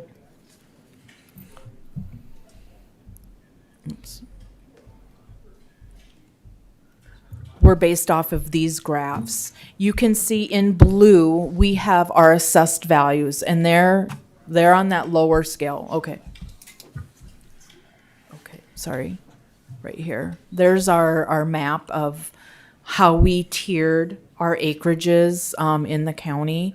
And it truly was sales-based. We not only took the last 2 to 3 years of sales, we went back as far as 2014 in some cases, right? Is that right? Yeah, we had some 14 sales.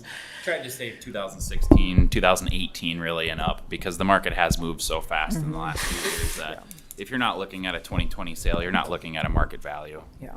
But we did throw in some just for the sake of feeling confident with our numbers. If you were to look at what our land values were in 2014 assessed compared to what some of the property was in 2014, I mean, we're at maybe 35% of market value. So that's why we have such ugly adjustments. I mean, I think now we are at a very market value. It's a very sound land value countywide, except for the bottom range of townships, which we have yet to get to, and the map said various. If we can go back to that last Numbers. graph, I have a question on that. Is there any adjustment whether the property is on a township road or on a, you and I are gonna disagree on that. And I'm gonna. That's fine. Okay. I think That's we need fine. to be making that adjustment. There's substantial variation in property sales if it's off of a township road, gravel township road, or a county gravel road, or a hard surface road. I can't wait for you to show me that study, Mike. Okay, All right. absolutely. Yeah, we took a look at a very in-depth study on this, and like I said, Ethan did a very good job, and it's holding strong this year because on this particular chart where I showed you the November, December, and February, whatever, sales, I broke it down, and our lot sales are literally in the 90s. I mean, it's unprecedented. I mean, when you look at the residential part of this analysis, we go down to 79%. But our acreages are holding strong. That means he did a very good job. So, no, even, let's take the highest 5-acre parcel. What would that assessment be? Just nothing on it, just the land. You gotta go back. So it depends which range you're in there. I want to do the highest range. So the highest is going to be closest to Sioux Falls. It's those top 5 townships Yep. up there. So what's a 5-acre? 175,000. You take $65,000 an acre each for the first 2 acres. So that's 130,000, and then you would add in the next 3 acres, which are $15,000 each. So 130 plus 45,000 additional, 175,000. Now those are selling for $250,000. There's just a very strong market for acreages outside the Sioux So, Falls metro There is, area. and if you look here, I'm going to give you a reference, even into Turner County, hard surface road, recent auction, 5 acres, $195,000. that's not my problem or my business. I don't get to see those sales, and I don't have time to look at them. I'm just saying, even farther away than what we're talking about there in the highest tier, the market is still blowing up. Sure, okay, I see your point. Yeah. So these are a couple of graphs we put together quick just to kind of show you where things were at last year versus this year on those land values. The blue line on the bottom is going to show you the 2021 land values. And these are like 6 sales because there aren't many. When you see land sales, they're typically a new plat. Those sales are going to be rejected, so it takes a lot of work to look through those and see if they're an arm's length transaction, open market transaction. So anyway, these are a few sales that you can use to compare along with their sale value. So the bottom line is going to show you what the value was last year. The green line is going to show you what the value is this year, and the red line is the sale value. So you can see the green line hugs the sale values much tighter. They pretty much just did an upward movement there. The next graph here, you can see, well, let's skip down to here. So here's going to be almost the same as the first graph. It's just showing you our 2021 assessed value with the sales we had this year, this past year. So from November 1st of 2020 to October 31st of 2021. And then this is going to show you our current assessed values with the past year's land sales. So this has many more sales in it because there are new plats. This is the first year those are being assessed. So that's why you see many more sales. And you can see our assessment follows that trend pretty tight, a lot tighter than it ever has been. I get this same comment as well from a lot of people. How come we don't have more of how come assessed value doesn't track more closely with real-time sales. Well, I think you all as a staff are attempting to close that gap. That's what I'm seeing here. Our target's 92% countywide. Right. So on some, we're at 100%, on some, we're at 85%. And, we are above 100 on some. We try not to be, and we're under on some too. But it's a matter of statistics, and statistically, we're doing well. And it's an imperfect process too. So you're doing the best you can. I have a question that is presented, I think it's Union County that was talking. And they try to hit 85%, just minimum. And we're at 92. What makes us, or Carla, explain that, if you would. Does every county go for the same number? No, they do not go for the same number. I think in the past, we've shown you where Yeah. everybody has ended up, countywide with their statistics and where we stand versus other counties. So we could get that sheet out again. But I do we have- determine this ahead of time? Do we shoot for 92, or do we make that a benchmark for us to work towards or something? Matt, Carla, could I have a statement there quick? So even if we're shooting for 92, the state comes in and readjusts it to their objective is 85. Yeah, So. minimum. Yeah, so a county can get penalized if they're not meeting the 85. Yes. We will get a reduction in the taxable value, what's the term, I'm having a brain, Equalize. equalize, thank you. Equalize, which is done by the state. So even if we're shooting for 100%, the state would come in and adjust it down to the 85%. So what their objective is, I think, is more to be cautious so that at the end of the quarter or year, they're not below that 85 threshold. So I didn't want to speak out, I just wanted to explain it in my terms. You did it much better than me. So yes, Mike is exactly right. Where the county ends on their level of assessment and their taxable value, every county is going to be taxed no matter where you are throughout the state at 85%. So if the county assessor decides, because we have that 85 to 100% target, if they decide to make assessments be at 90%, they're going to roll back that taxable value to 85%. So I can tell you, and I have the sheets from the Department of Revenue, very well publicized. There were counties in 2021 that were under 85%. Their taxable value was higher than their assessed value, because they did not assess at 85, at least the 85% low threshold.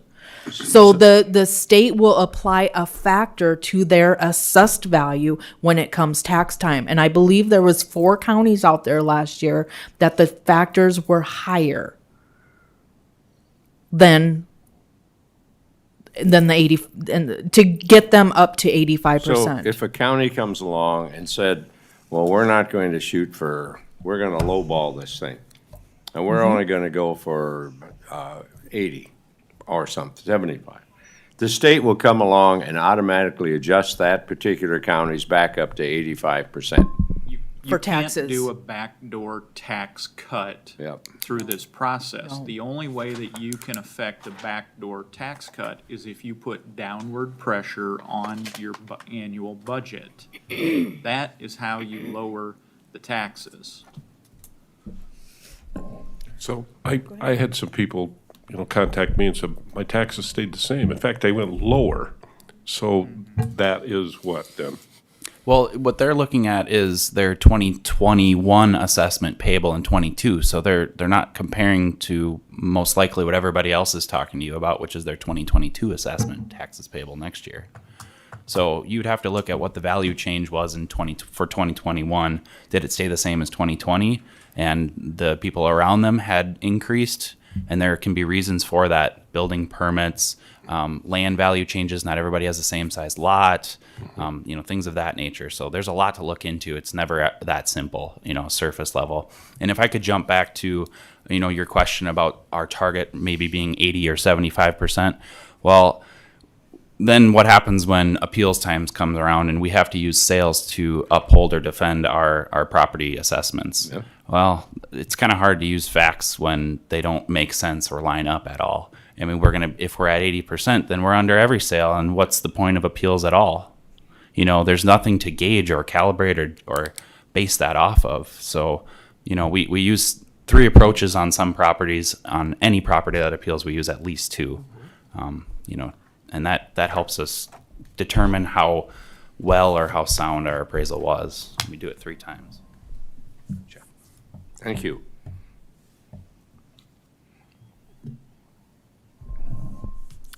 Any questions on the land valuations?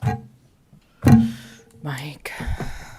Okay, so the next set of slides that I want to show you is, this is a set of statistics, raw data that we look at step 1. And this is a non-reappraisal area.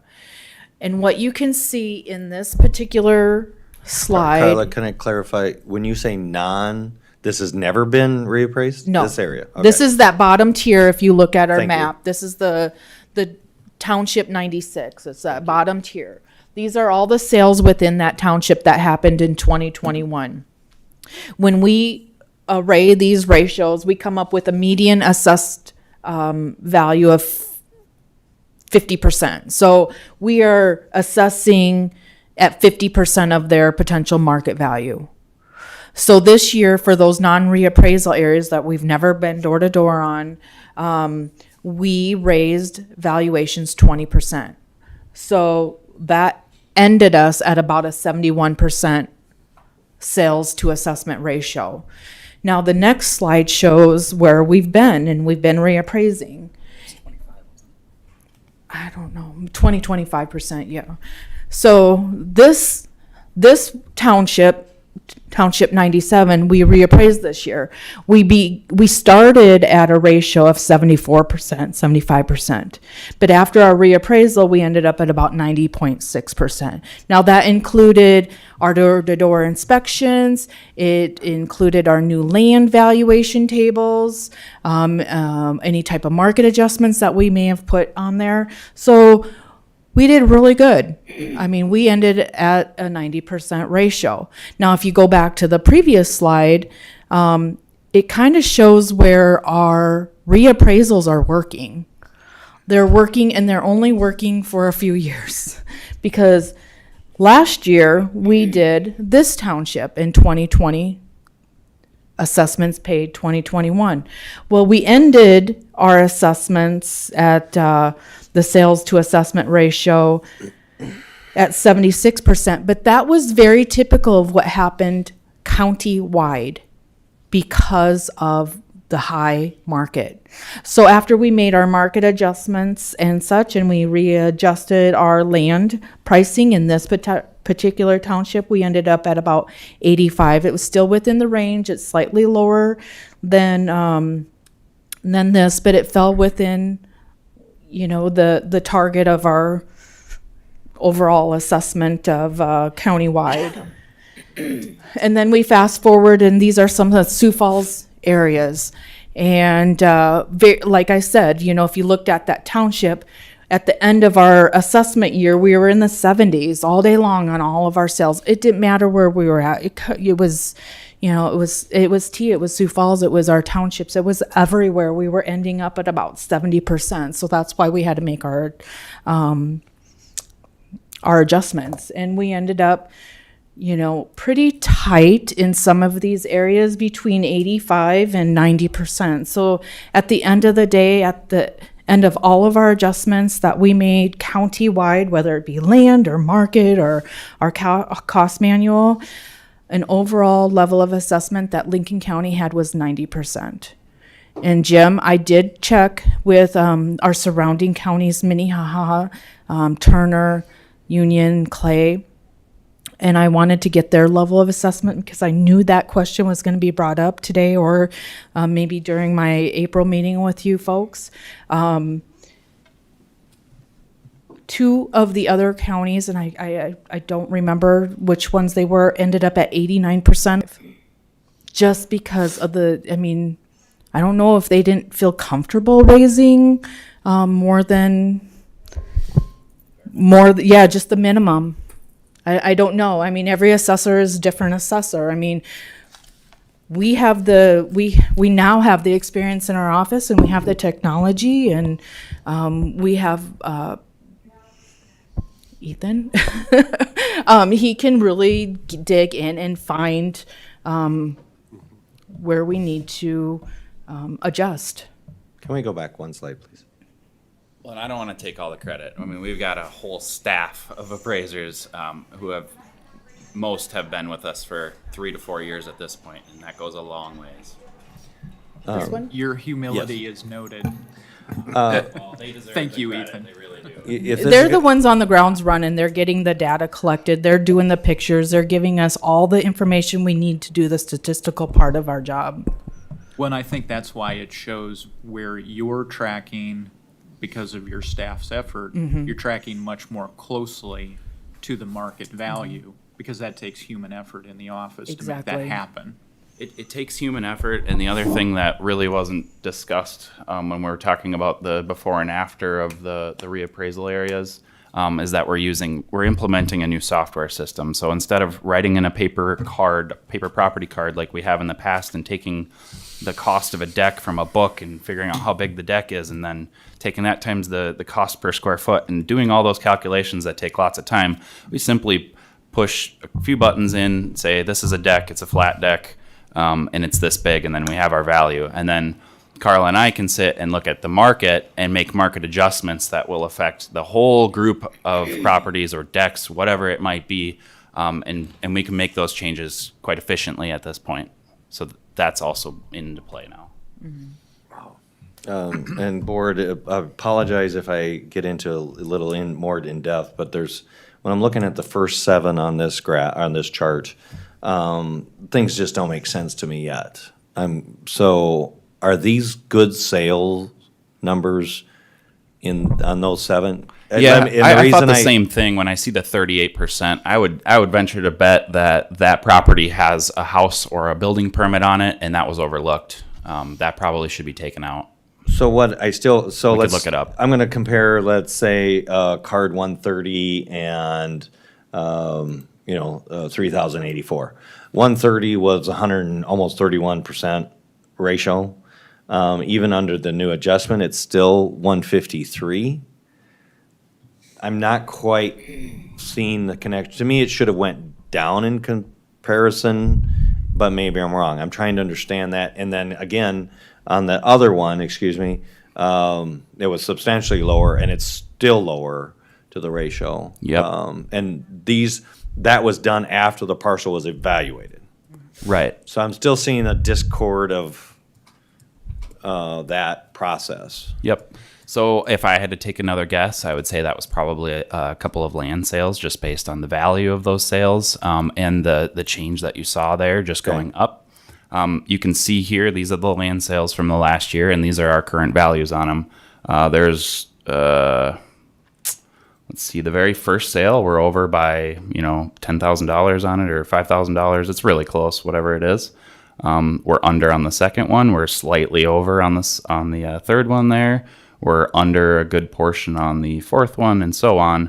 But you can see that if they're all based on this exact same land valuation system, they're all going to change in the exact same fashion. The change doesn't seem to make sense to me after Right. that. So there's in-depth, there has to be more reasons. Right, but one sale or 2 sales doesn't make the market. That's why we're using all of these sales to make that determination for land values for everybody. That way, if I make a deal with some guy I know and we record the sale as a good sale, that sale doesn't make the market, and it doesn't set my assessment for the next 20 years. No, but it was still, in our existing assessment, it was still substantially over, and then it's still even more over. So I would say that person got a good deal based on the other sales in the surrounding area, which, again, if they were to appeal, we would have to find some comparable sales, and I'd be pretty confident we could find sales that would support our current valuation. Based on I'm not trying to take the mic from him, but again, Ethan is exactly right. We're taking the bucket full of sales and we're doing the analysis. There's going to be sales where we're over, there's sales that we're under on. And that's why we have the appeal process. If they don't like that value, they can appeal it and they can bring the story to you and tell you why they got, why it's sold for the X amount, and that's why we have the appeal process.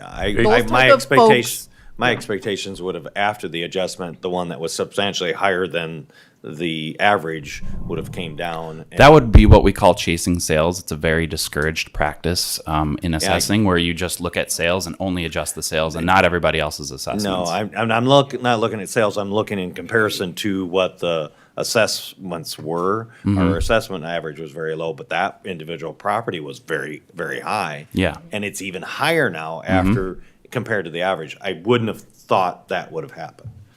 So. Based on the median, again, correct? Yes, and it's also based on, they purchased the property, and they made improvements afterwards. That was gonna be in that time They frame, made improvements could've- after the fact, so that's why that ratio grew. Okay. And it looks, what I call wonky. So not everything stayed constant on all those Absolutely, that was our reappraisal area. We went door to door to door to door. So some of those sales didn't include the improvements that took place when we were there. And I mean, we're all about transparency in our office. You want to come see any property record card, we'll show it to you and we'll walk you through it. This is not a perfect system, No, it's- especially, even for this land valuation that I'm getting credit for. It's not perfect. It's not going to work on every property. We always hear the the zoning question is always a big thing. And then building eligibilities, accessibility is another thing. The building eligibility and accessibility, we do have a standard procedure as far as adjusting those, as long as that gets verified through the planning and zoning office. But the last thing that I want to touch on that we don't have a perfect process or adjustment for would be properties that are impacted by flooding. We have a great GIS team that gives us the best maps.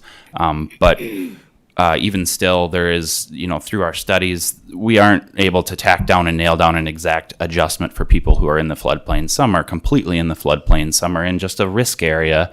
Some are, just a little bit in the corner of their lot. And so you see and hear the whole gamut. And at this point, that's something I would love to figure out. I don't know how much longer, but how do you handle a property? We're running into situations now where a parcel gets subdivided based on a municipality's plating jurisdiction, which does not have an eligibility. How are you valuing that property? Because it won't meet ag status, but it's not a buildable lot in our requirements. I'm not sure. I would question your statement saying that it's not eligible for ag classification, because I see most developers have their property that the majority of the property that doesn't get platted stays as ag classification. I'm thinking of one that does not have ag classification. I don't know how we got assessed, but how do you look at that? If because we're basing that 62 that there's an eligibility, correct? So the first 2 acres at 65,000, and that is to try to consider the buildability of that property. But when we're looking at, let's say this is 20 acres, that tiered system is implementing the data or the sales data showing 20-acre sales. When we came up with those tiers, we're using sales of all sizes. So at 5 acres, they're lining up with 5-acre sales. At 10 acres, they're lining up with 10-acre sales. At 20 acres, it's 20-acre sales. So it should consider the fact that it's a 20-acre lot with 1 building eligibility, unless you're telling me that there is 0 building eligibility on this property. In that case, that property owner needs to get in contact with us, and we'll go over to the planning and zoning office and verify that and make an adjustment accordingly. And I can think of one specific parcel like that was recently in front of us. And I'm concerned that we could have this becoming more of a trend, given the municipality has that jurisdiction for platting around them, and it's outside of our ability to maintain that, having a building eligibility to have that parcel. So I can think of one. Yeah. That doesn't mean that's the only one, and it surely doesn't mean we won't have more in the future, so. zoning office, I visited with Toby last week, and they're really gonna try to compile some information for our office on eligibilities. There's really not a good data set for what has eligibility and what doesn't, because sometimes they're transferred.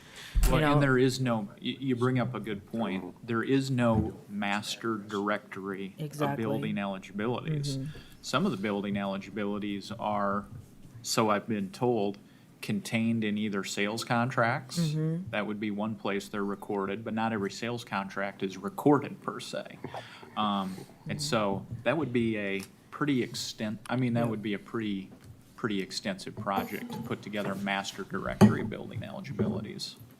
Yeah, we inundated the planning and zoning office this year trying to figure out if there's an eligibility, and just because there's not a building eligibility does not make it not buildable. I mean, they can build something on that, it's just not a residence. So it's worth something. Speaking of village eligibility, I did not speak of it during the commissioner report, but the planning and zoning commission on their own is looking at building eligibilities and want to review how they get moved, what criteria should be considered to be moved. I believe they're hoping to have a public input session next month concerning that, actually, so for their benefit.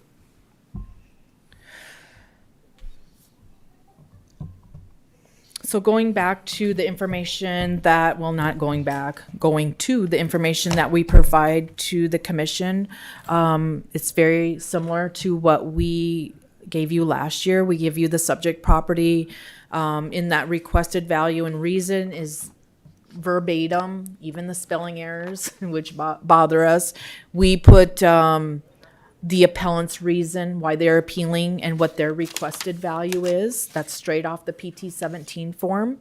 We give you an assessment history on the property and what the valuation changes, what has taken place in the last 4 to 5 years, and what the reason for the increase. And then we give you our recommendation. We give you a sketch of the property. Sometimes what the front of the house looks like is different on the back side. So that's why we give you the sketch, the 3 comparable sales. Now these, again, all of our sales goes into one bucket, but these are the three that we feel is the most comparable to the subject property. It at least gives you a range of what the potential is on the market for the subject property. We give you the same information as the subject, year built, size, bedroom, bathroom, if available. We pick the most comparable. This is our opinion. We pick the most comparable to the subject property. And then, like Ethan said, we look at the 3 approaches to value, your cost per square foot and the market, what the market indicates. So our cost is based on our assessed value, and the market is from the selling price minus the land. So we're taking the land valuation off the selling price of the property to come up with a price per square foot just for the structure, because land fluctuates size, the size of the land. So that could really skew our numbers when we're looking at that price per square foot. If we looked at an overall, 3 approaches to value, we show you a map, subjects indicated pink and our comps are in blue, shows you where they're located, and then you make a decision. Like I said, this year, I think when we get to county board, we'll try to give some more information in regards to condition factors, possibly if it's known.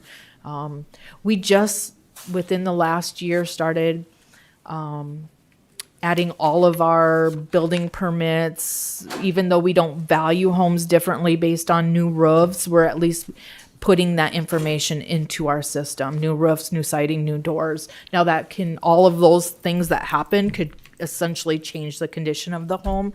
Just because you put a new roof on, we don't change the value of it. It's a maintenance thing.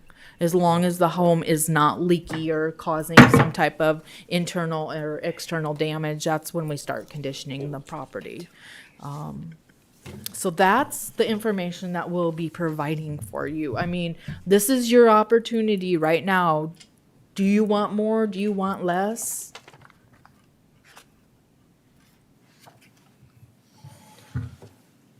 I think the system you've created here has been fairly helpful for the past few years. So thank you for doing that. So as far as the process, you are estimating right now about how many hours of hearing times that we need to have and how long are we doing 15 minutes or 10 minutes a hearing? Traditionally, we have done 10-minute segments. I get up and give you a brief preview of the property that's being appealed, and then we give the appellant time to bring their information to you. If they supply us information prior to the hearing, it will be in your civic clerk. We will be doing civic clerk again. You can see all the docs all in one shot. You know, you're very familiar with the civic clerk system. So, And I think we stayed fairly well on track last year, if memory serves me, with a couple hiccups where we scheduled an extra day. So hopefully that situation doesn't present itself again, or that we have a heads up that we need a lot more time. And I know you know what property I'm talking about, and I don't anticipate that's gonna be an issue this year. when I had estimated the 25 hours of appeal time, that was based on my projection of 225 appeals. We went to 350. Right, so how does that, what are you thinking that we need for hours of commission time to hear? I have, Sherry's made copies of what she has for a schedule right now. So I've got, this is what she has, and maybe it's wrong, I'm not sure. What are you saying? Well, as far as what people have volunteered for, we want to check. We're doing this the week of April 18th through the 22nd. I think Commissioner Poppins filled in 8 spots of availability. Commissioner Aaron's has filled in 2. I filled in 7. Commissioner Schmidt has filled in 9, and Commissioner Gibbon has filled in 3. So if you guys can look at your schedules and find some spots where other people have filled in, so that we can get a quorum for the extra hours that we're gonna need to hear these, that would be great. And Sherry, when do you guys need to have this by? Well, that's, And Madam Chair, Yep. I signed up for 8 with the intention of hopefully being able to get removed. I see one time on here, the 9 to 12 on Tuesday morning. There's full coverage on that. I'm going to request. just hold on. Yep, I was gonna finish. Tiffany is moving from 9 to 12, but we'll still have a quorum if you want to remove from there. Yep, I'm looking for spots where we have quorum. Yep. So I have to come off of that April 19th from 9 to 12. is everyone else still work for that date? What date are you talking about? The Tuesday the the 19th 19th. from 9 to 12. I volunteered, I know, to Sherry to move to Friday evening, the 19th, if that would help out to make sure we have That a won't help quorum. out now. Pardon? That won't, so if I move Tiffany to 6 to 9, then we've got a quorum from 9 to 9 that day. If everything stays the same. Yeah. And I'll stay on at 9. I'm just looking You to don't have- come off some. Yep, you don't have to, Times. you don't have to stay on that one, because I'd have a quorum in the morning, I have a quorum in the afternoon and at night. And Tiffany and Mike would come off the morning, and Tiffany would move to Tuesday night. So then Tuesday is set, we have a quorum through the whole day. Well, and Sherry, thank you for putting this together. It's taken me a couple weeks to move. The only reason I signed up for 2 of these is because I had to move some things around that were previously scheduled.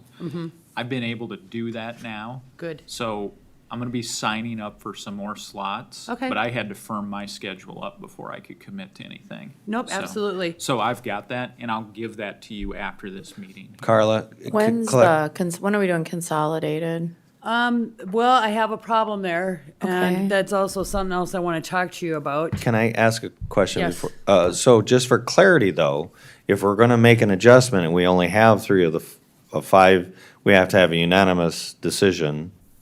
That's a Sherry question, or I'm not. Yeah, it would have to be.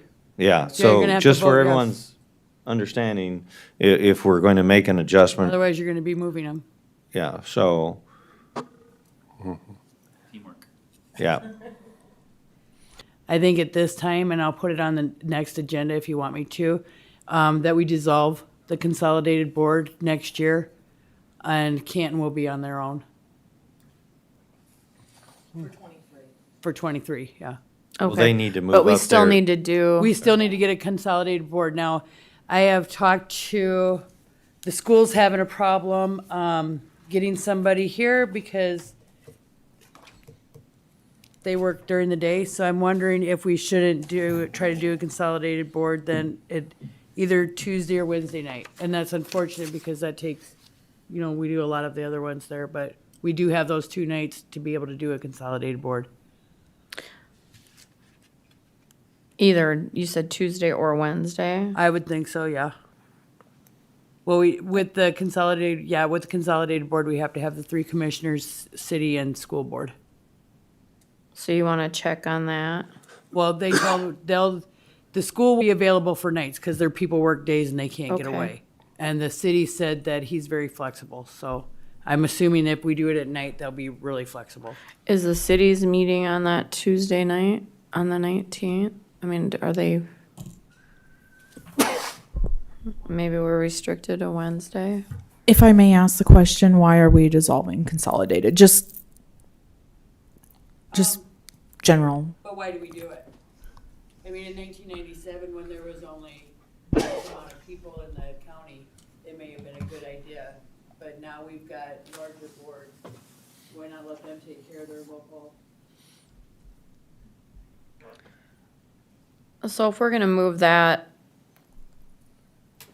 we've got that 1 to 5 slot on Monday. I don't know if we just need to I just need everybody to look at their schedule and get these back to Sherry.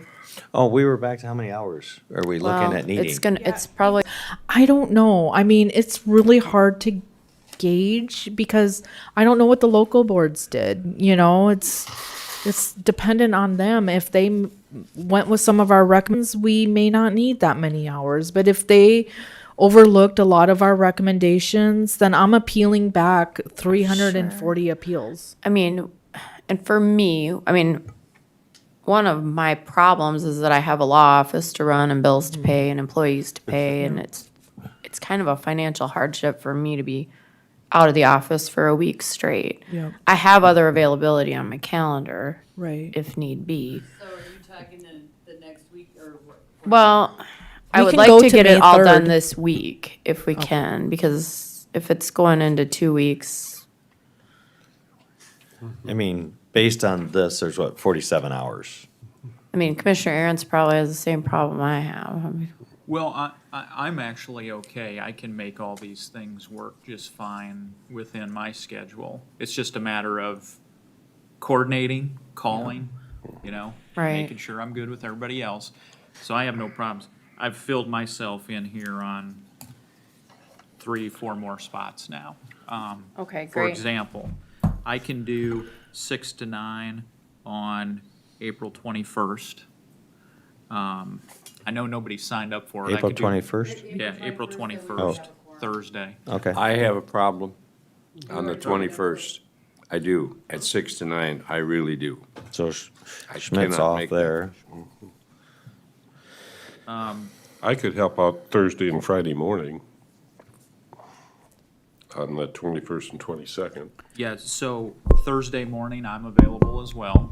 Okay, so on Friday, we were gonna leave for overflow, but that might not be an option. Joel, you're on Thursday morning? Yeah, I could help Thursday morning. Okay, Yeah. so Okay. Joel and, So I've got Joel on Thursday morning with Schmidt, and I've me. got myself and Gibbon on Friday morning. Commissioner Gibbon, did you say you could help on Thursday morning as well? Thursday and Friday morning, you're correct. Okay, awesome. Estimated 39 hours. That would mean all but one slot. How about 1 to 5? Now, if anybody wants to do Friday night, well, and I here's am available. what, what I'd like to do is be over-prepared for the schedule and hope that we don't need it, rather than being like, oh, we have 340 and nobody to do it. So, Well, and one of my other, I guess, questions, I know when you and I had talked about it, Sherry, was if we bring lunch in, if we just do a half-hour lunch and extend the time one way or the other over the lunch hour. Now, Sherry, I'm also available to form a quorum from 6 to 9 on Tuesday evening as well. 6 to 9 Tuesday evening. And we have, the more the merrier. I'm signing up for that one. So I've got Mike. Oh, goody, Schmidt. I can come off. No, you're not. Like, didn't you just say that if we have a problem, we have to have 4 people here?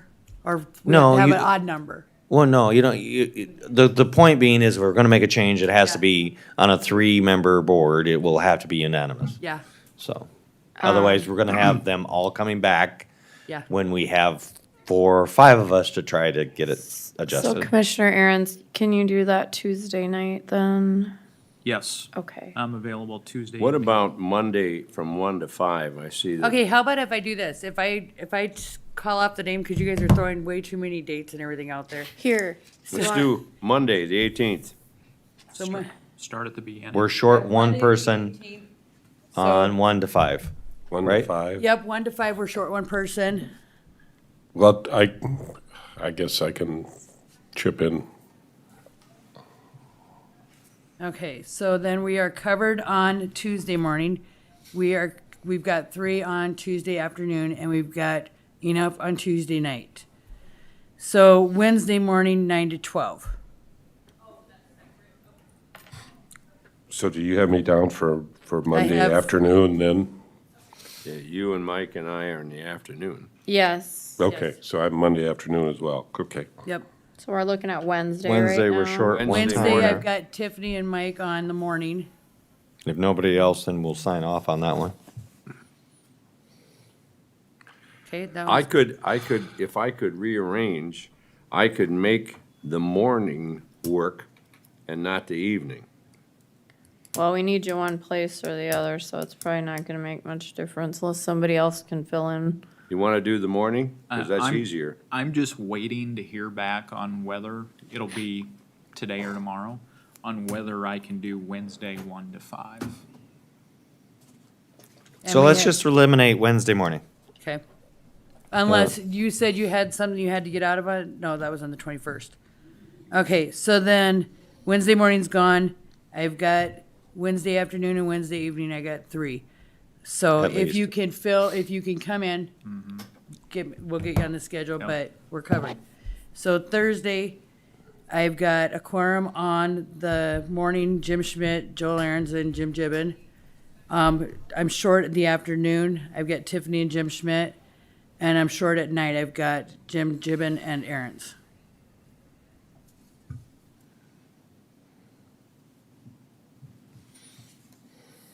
We have until May 3rd to get this done. I know you're trying to cram it all into one, but it sounds like scheduling is tough. I mean, we're spending a lot of hours here. We anticipate that this is going to take this long? I mean, Possibility, yeah. yeah. You know, to be honest, I think we'll have some more definite answers by next Tuesday's meeting. I know Sherry wants the agenda I- set. I understand. I mean, it's a lot of work to get it prepared on Sean's end and Civic Clerk. It's easier for us than it is for you. You're the one, because if we don't prepare it, you can't dump the stuff into it, so. I don't want you guys to feel like it's into 1 week. It worked really well last year. We don't have definite numbers. You know, if we can do 3 days 1 week and 2 days the next week, I mean. Well, we're at 24 hours so far covered. 24 hours.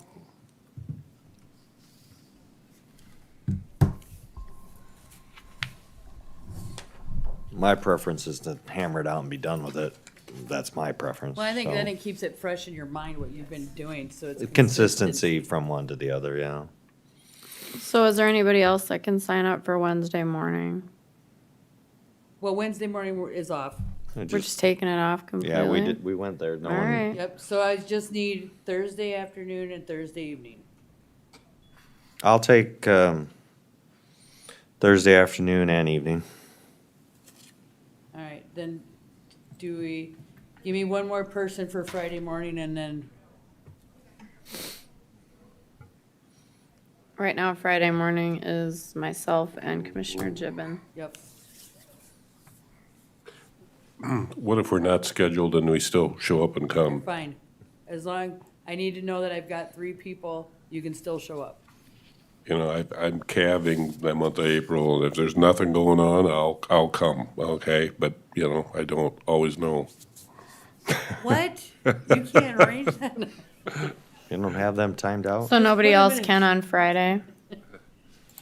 Well, we're at 31 hours. We're about 1 day short. So So we're taking Friday off? Friday's done. So we're not doing Friday? Oh, Apparently not. 10 minutes? So, What you want to do, 10 minutes? yeah, that's what we want to do is. 10 we- minutes, and We so, want to try to get it to a strict So 10-minute Friday is done policy. Yeah. So we would like to Nothing use Wednesday the night. timer. That's right. yeah, what I'm, Friday's done. and I don't, because we didn't have a timer, so I wasn't paying attention last year to what was taking the amount of time it was, but Tuesday, If the 20th. you can,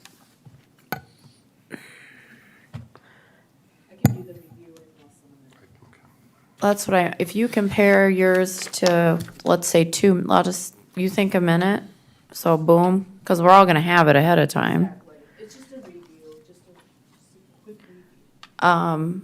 Give the applicant or the appellant 5 minutes. They're on the clock. Commissioners can ask questions the remaining 4 minutes, and we can vote.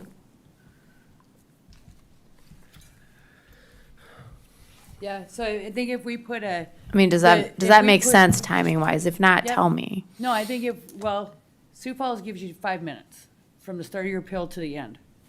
That's it. I think So- where we ran into problems last year, people who called in and they were late calling in, correct? Right, well, that's some of it, yeah. But I think that if we put the timer on from the time that Carla says, or however we're going to introduce the parcel or whatever, we start that timer. When that red light goes off, we're done with that. You have to make a decision. So by the yellow light, you should definitely have a decision. Well, and I understand the 10-minute timer. I mean, I can look at the regular clock too.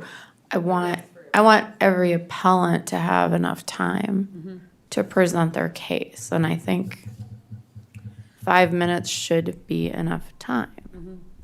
The thing with the appellants is a lot of times they stray away and start talking about feelings instead of facts. So if you guys can help keep them on the railroad tracks of Well, facts too, that I'm not gonna direct that. They're gonna have to, they should know they're gonna have 5 minutes and use it wisely. Yeah, so I think when we send out the notices, if we put in there, Right. you're allotted 5 minutes to plead your case, basically. We'll have a 10-minute spot for that case. They have 5 minutes to speak on it. Yeah. 5 minutes is a long time, really, when you're thinking about It is, I agree, but that'll give them a fair opportunity. And then the commissioners ask enough questions, and then we're gonna have to take it to a vote. I mean, And just for to clarification, keep on the track. 26th, the morning of, would be off because we have a commissioner meeting that day. Yeah, we haven't got into that week, but we can, yep. Why don't we hold off on that week until do we need to make a decision on the following week? No, I, We're gonna have to do it on Tuesday or Wednesday night. Tuesday, Wednesday, or Thursday night. I'd say we do it on Wednesday night because we've got 3 commissioners here where the rest of them, well. That's Wednesday or church Thursday. night too. Well, then, Yeah, that's a church night. I know. The only thing is that if it's consolidated on Wednesday Easter's night, over. you don't have your Canton representative on 20th. Wednesday night Aren't we representing talking about the Canton. 20th? So, just saying, Good Friday, yeah, we're done. he's not on your list. Easter I Monday. haven't put anybody on there yet, so I don't know where consolidated board is. we're- They can't. All right. You said Okay, Wednesday, though. I'm done. No, All right, I think we got a working draft of our schedule. If we email that out to everybody, and then we can double check it with our calendars at our offices and whatnot, and make sure that we can do that so you can get people scheduled. do we think we should do it Wednesday or Thursday? Cause I'll contact the school and the city and make sure that they've got availability. Yeah, that's fine. They would We be are gonna Wednesday evening? start, They would we be are gonna Wednesday evening? start, we're gonna start on April 12th with our agreed upon, what we talked about, right? Yep, Okay. all the house cleaning will be done beforehand. All right. She's taking the podium.